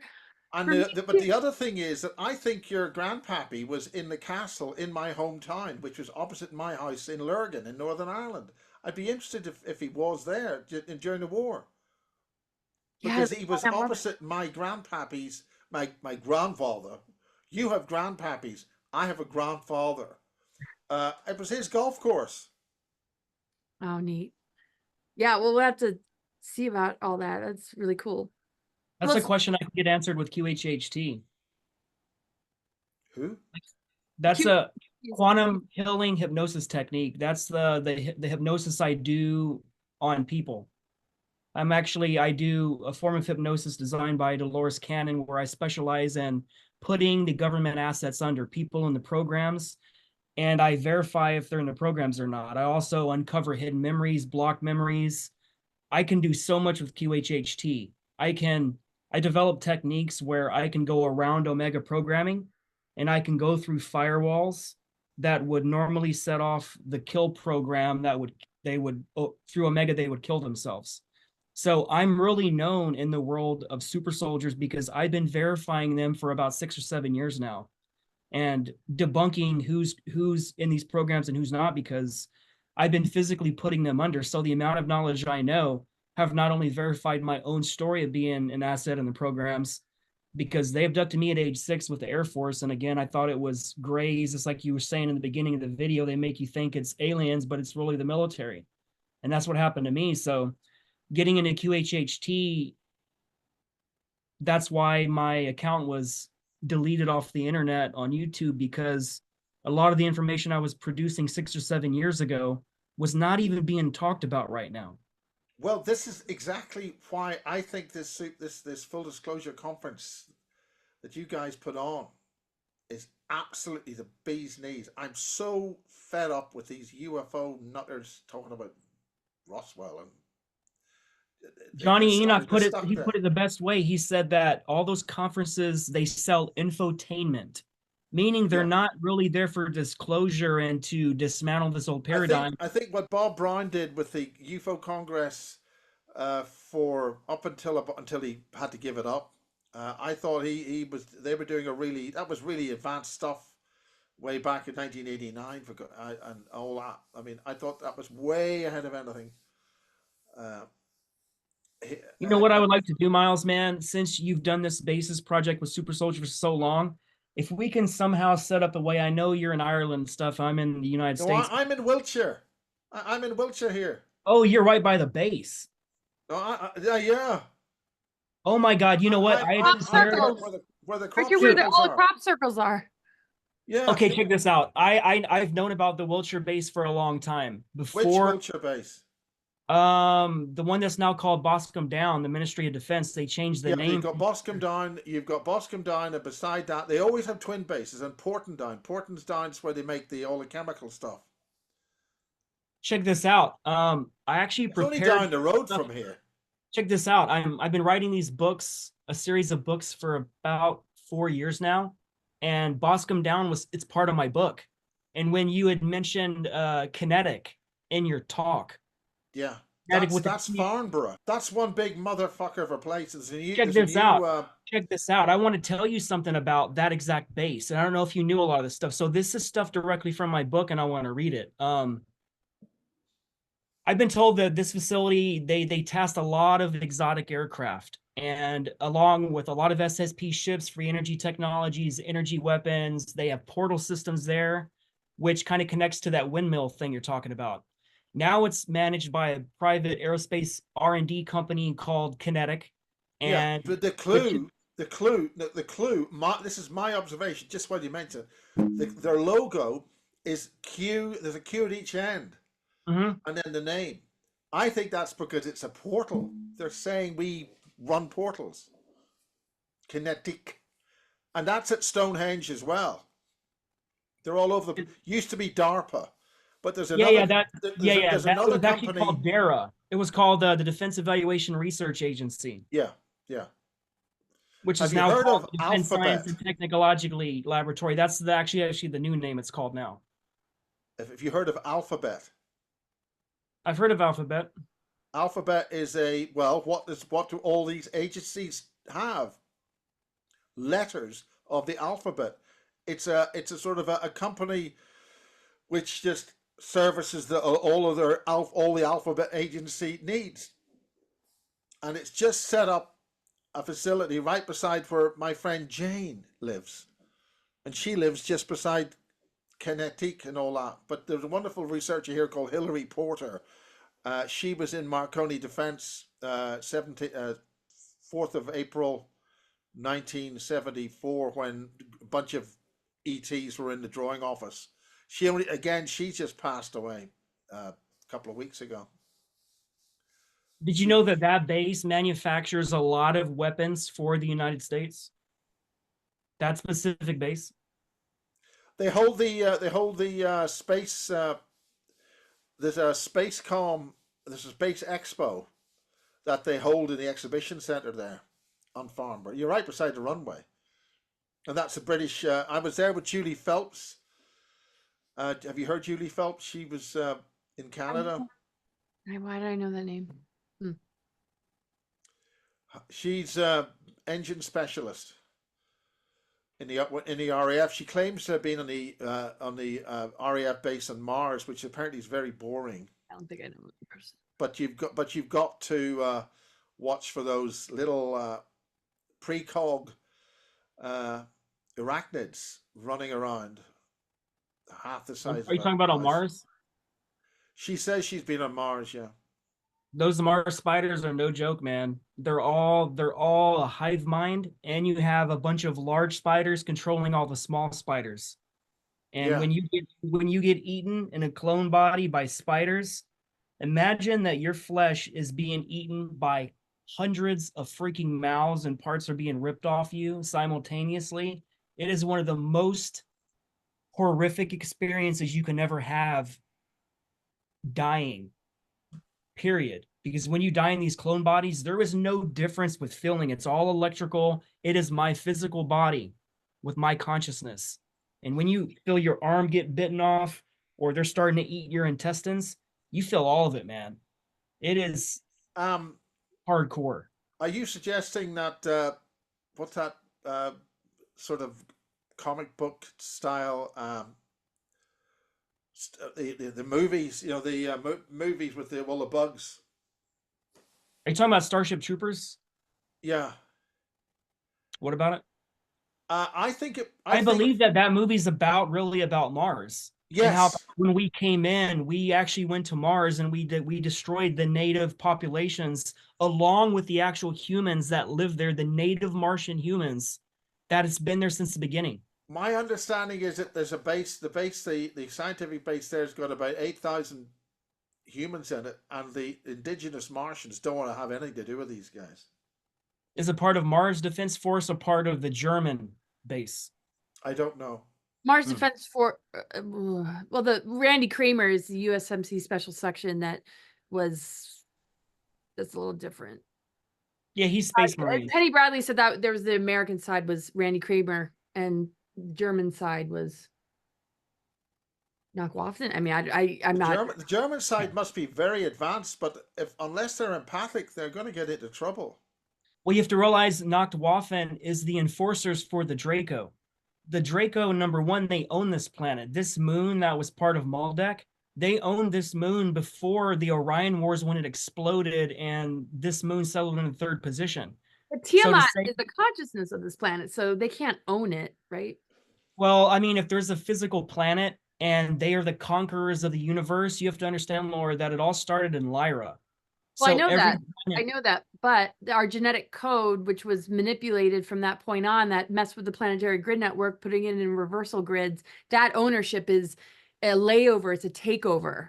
It's a control mechanism. So I'm just saying that, and we know that. That's what we're trying to. I'm going to have to close a window. Right? I'm getting a few. Yeah, we gotta go. Don't we need to liberate ourselves from that? But no, I'm just bouncing off of you on that. But yeah, we could talk to Miles all day, and we got to let him go. This is very interesting, what you've just said there. I'm very interested in all that. We launch a lot of this stuff from Diego Garcia. So one thing I didn't get to mention earlier is there's underwater portals at Diego Garcia where they take the submarines through and then it pops open where you want. So most of space travel with Nachtwaffen and all these other groups, we don't do linear directions. We change the frequency of where we're going. So this is what got me. How do you get those submarines up into space? And you don't see them flying up above the, taking off from bloody Cape Canaveral, do you? Exactly. So a lot of it is launched through portal systems that are on the Earth that are organic and non-organic, made by the MIC. That's what I think we had a big failure here. John, is it Bill D code? We had something blow up at RAF Bryce.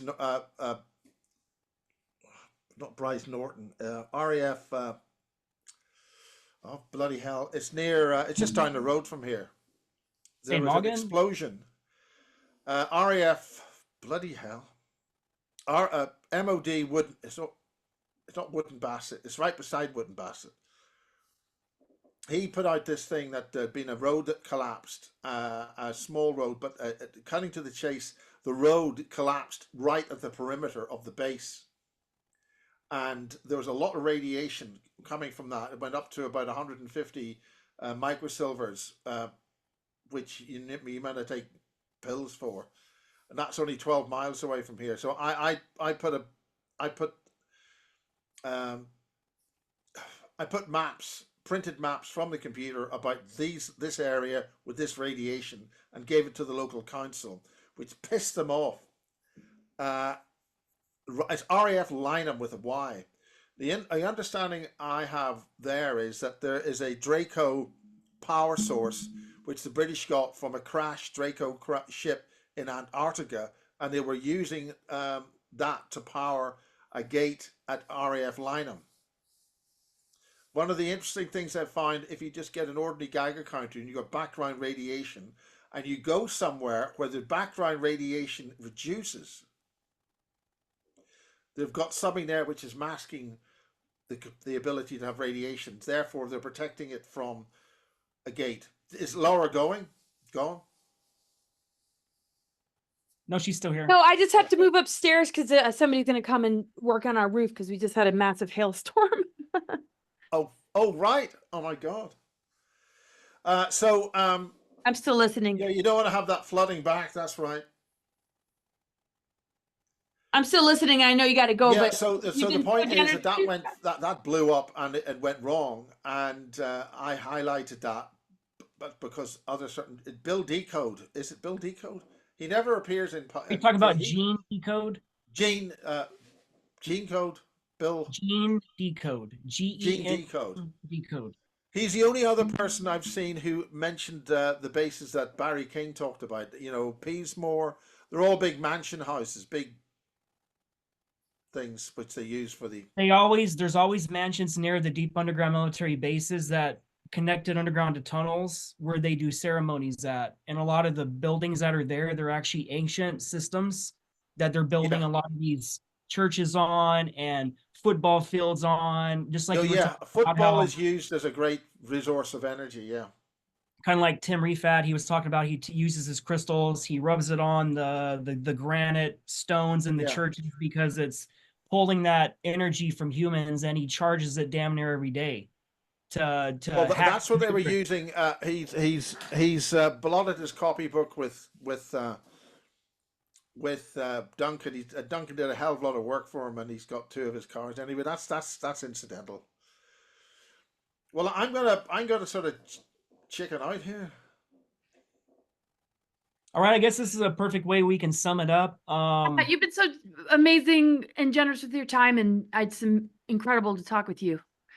Thank you so much. This is advanced stuff. This is brain food for me. And it's very rare to be able to talk to people who talk this stuff that aren't fucking looped, you know, or just regurgitating information from the internet.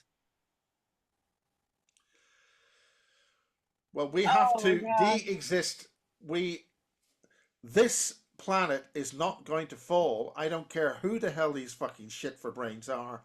Leave it or perish.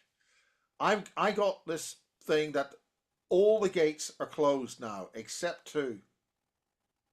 If they don't leave and fuck off, they're toast.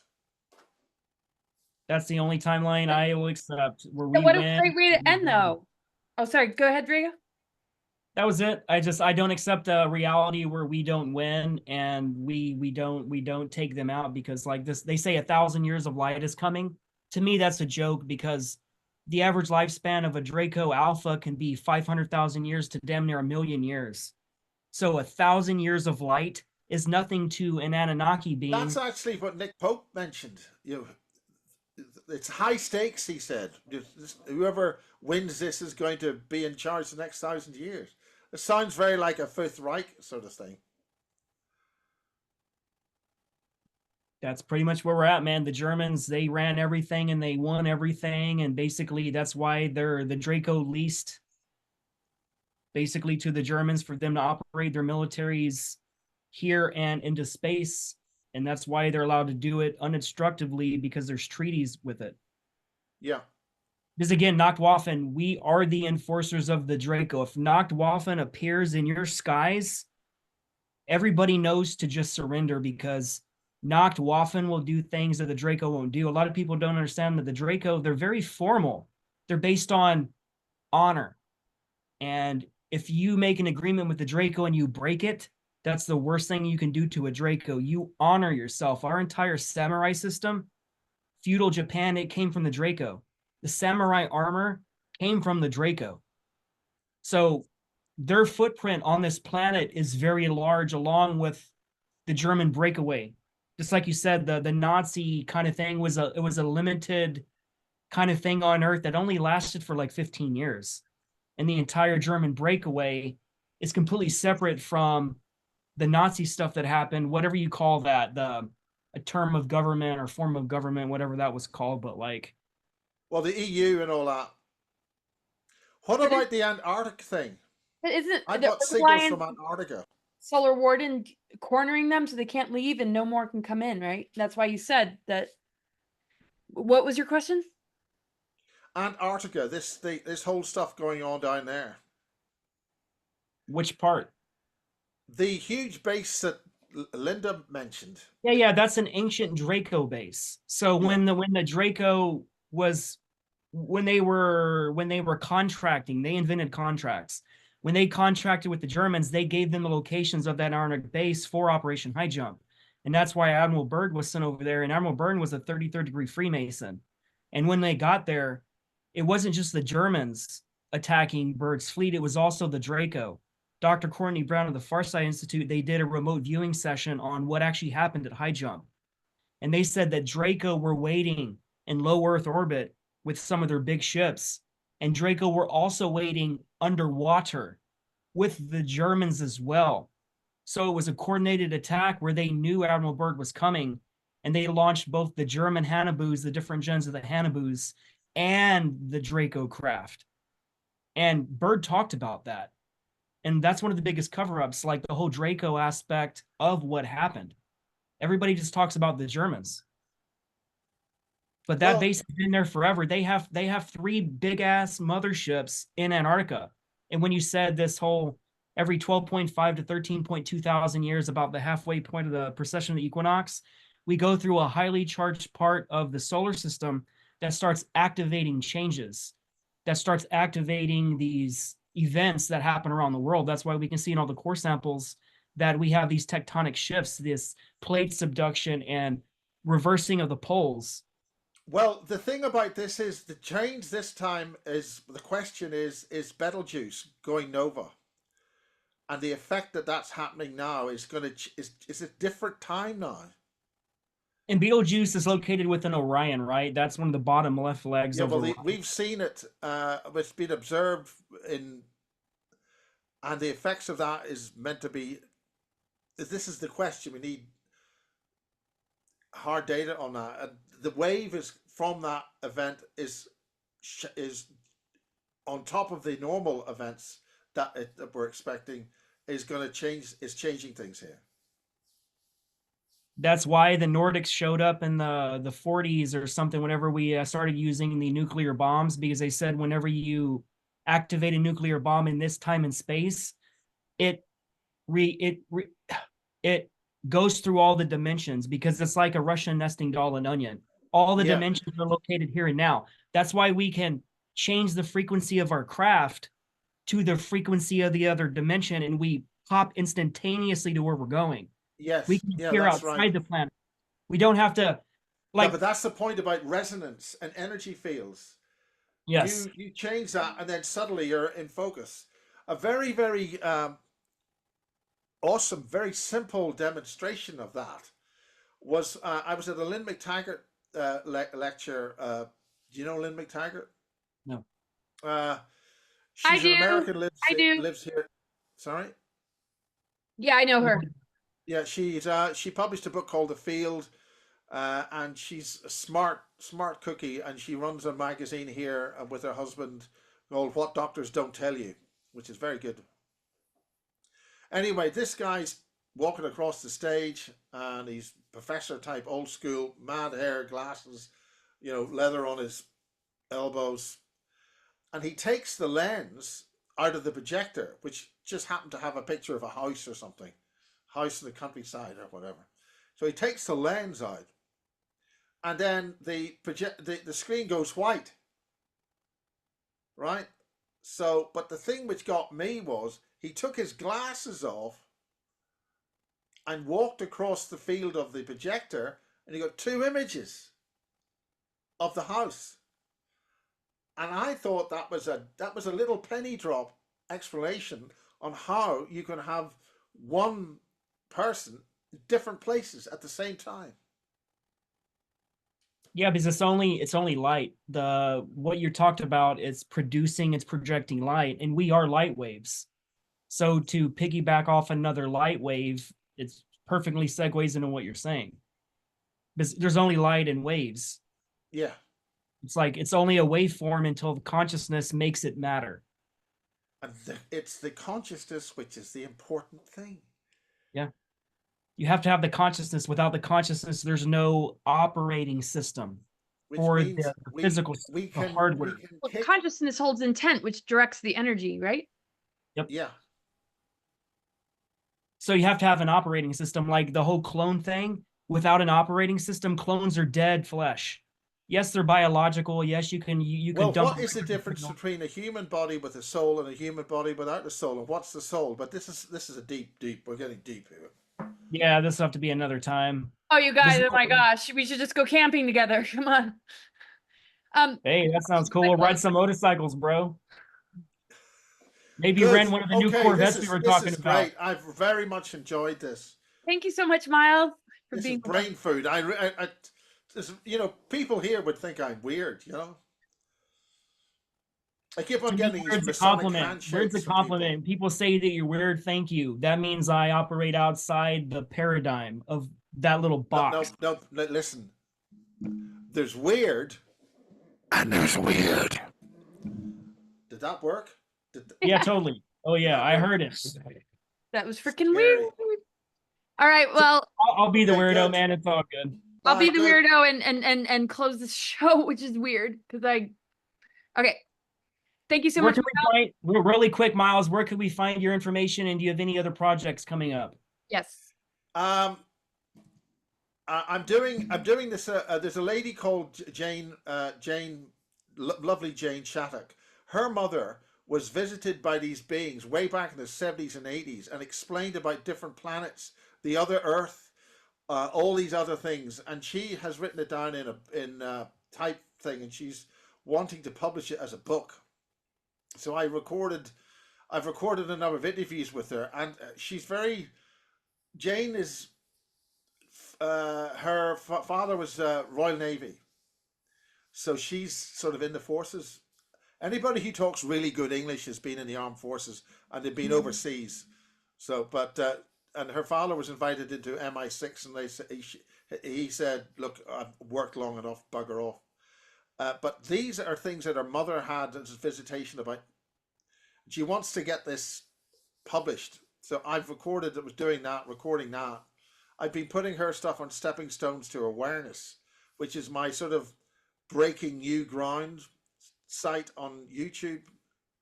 Stepping Stones to Awareness. I put a lot of the old stuff from Anthony J. Hilda and Jordan Maxwell on it. I've got lots of their VHSs from like 1987 here, or but what we've trying to do, the truth movement here is failing. They're all mucking about, and they're not focused. And I want to get them to wake up and understand and coalesce their energies into something, because they're sitting there doing drumming, and a lot of them don't realize a lot of the stuff they're dealing with is satanic. They don't realize what they're inviting in and all that. But that's what I like to do. But I'm just continuing to investigate things. I've got this other guy that I'm interviewing. Bob Osborne's very good. He is a gypsy by blood, and he's been a wine taster with the elite, and he knows the Jaggers and all that sort of stuff. And he's bought this house down at Zenner, because that's where an awful lot of that stuff happens and is happening now. And that's down at Cornwall. So I'm interviewing him, and he's very good in depth in getting stuff. So I'm just doing an interview, finishing an edit with him. Gosh, I grew up running around Cornwall as a child. I love it there so much. Very cool. Laura, weren't you born in England? Yeah. What? That's freaking awesome. Yeah, Laura we would go to Cornwall all the time. My granny used to take us down Butterhole, this huge gorge that she knew how to hike down before the tide would come in. Oh yeah, I'm interested. I'd like to know if your grandfather was actually in Lurgan, and maybe he actually played golf on my grandfather's golf course. Oh yeah, it's funny. It's the other side of the family though. That was my father's side, but Yeah, yeah, so yeah. much to talk about. Oh my gosh! And you have an event coming up, right, in England? Yes, I'm talking at Kerry's conference this Saturday in High Elms Manor, where the O'Neills run this lovely manor house, and they ran it as a school, and but they anyway. That's where Kerry has her conferences, and it's a nice place. It's not very large, but it's a nice big house north of London, and it's pleasant atmosphere, and it's nice. Simon Parks will be there, and the beautiful Maria Wheatley will be there, and the beautiful Andrea Folks, who's she's not a Pleiadian, she's a Pleiadian, and she's from down at she has a place down in Cornwall as well, but she lives in Glastonbury, which is a weird place. I'll be there in a Well, couple weeks. I'll be out there in a couple weeks. I'll have to message you, see if you're around. Yeah, apparently man, you're that going to sounds be so you're awesome. meant to be talking at the Alternative View or something. Yeah, Portal to Ascension conference. Whatever. Yeah. God. Well, thank you. We'll share all that with everybody, Okay. and would love to have you again. And can't wait to see you at the next conference. And Well, Miles, what websites can we find you at? Yep. Basis T. I'm the Basis Project censored on YouTube. I did see And that I'm a lot also of your website links, when I click on the video for some of your websites, the link is disabled. So I wanted to tell you to use a different video link so you can actually view them without it saying video is deleted.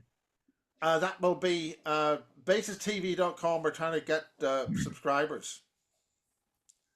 And the guy who my web guy is in. He scolds me if I put anything up on Brighteon or anything. I'm on Brighteon as a Basis project, Rumble as the Basis project, BitChute as the Basis project. I'm the Basis project censored on YouTube. They almost took me down for running a thing with Laura. What's her name? Karen McDonald. Those Karens are and she told me about this other guy. Yeah, you got a Vivi. strike for that, right? For running her video. But it was revoked for the first time. Hmm. So somebody says no. That was, and I'm also Basis Project Restricted, where I just dumped a whole lot of my stuff to get it back on YouTube with all the recovery stuff, and it's all a mess. And it's to recover 20, 30 years worth of videos really difficult because the hard drives fail, and then you got to recover that. It's not as so we're trying to get everything all together. So that's happening, and sort of starting and rebuilding basistv.com. So everything's in bits and put together properly so you can find it. And my web guy over there is doing this entirely on his own behalf. He's a Mars guy. He really likes all the Mars stuff. He's coming over here from Denmark to meet his former wife, and they had to divorce, and it was they got fucked over by Willie Carson. What's his name? Billy Carson? Billy, yeah, he's an asshole. Really? Real big time asshole. Oh no. He's a user and then grind you up and chuck you out. Billy Carson. Billy Carson. Oh, there's so much disclosure. It's almost like it's branching off into cliques, Yeah. It really is, man. It's getting crazy, dude. It's like high school all over It again. really feels like it. Yeah. I mean, he's doing all this stuff in Anunnaki and all sorts of stuff like that. And it's all him. He has to win a prize every time he holds a conference. He has to have an award and everybody say thank you, and he has to get a glittery prize. Yeah, it's like I'm just ready to squash like the whole Hollywood template, just kind of unify, and I don't want to say anything negative. We don't have time for this. We've got to do the real deal stuff and get it done. Thank you, Miles, man. It's it. It's just so refreshing to talk to you. But the other little thing is happening. The rest of the world is getting on with what they're doing. They don't give a living shit about Western civilization, the United States. We're fucked. Nobody gives a damn. I mean, the Arabs in their tents and Indians and, you know, the tribes and them, they, you know, they don't give a flying fuck. China produces more solar cells and whatever than any per day than, I mean, maybe half of them fall off the roof and blow Well, up. they're the #1 producer on the planet. I think they produce like 80% of all solar cells on the planet. Yeah. But who needs that crap? We've got a guy who's just got the first air engine based on Tesla's. This is a proper motor car engine, production grade, based on Tesla's cold steam turbine.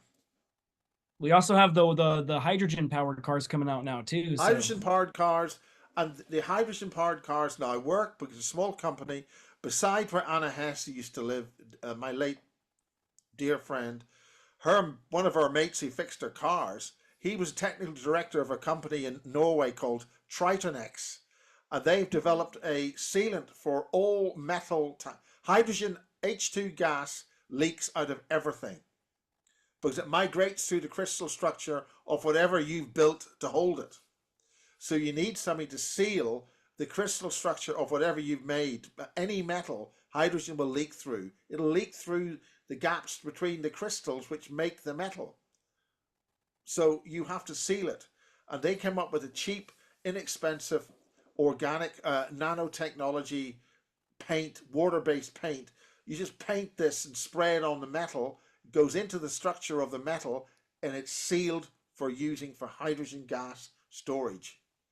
So you can make aeroplanes, ships run on it, everything.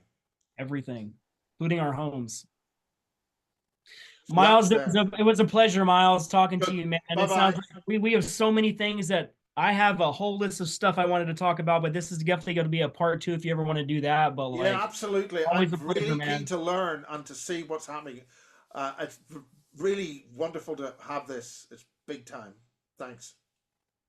Of course, you can find Laura at cosmicgaia.com, where she does soul-centered and intuitive astrology readings, and she specializes in soul paths, physical health, clearing negative patterns, sacred union. She does it all. She also does locational astrology readings, which can help you discover the significance of where you live, where you need to relocate. You can find her on cosmicgaia.org. And please follow her other Rumble channel, Laura Eisenhower 13 on rumble.com. She interviews a ton of amazing guests. You could find me at fractaloflight.com, where I do Dolores Cannon QHHT, also known as Quantum Healing Hypnosis Technique. My sessions are in person only, as QHHT is not allowed to be performed online. And please follow my other show, Portal to Another Dimension, on rumble.com as well. And please like and subscribe and share our content. Other than that, guys, it was a pleasure. And until next time, man. See you next time. See you Cheers, next time. Miles. Thanks, everybody. Bye, Miles. Bye, Drago.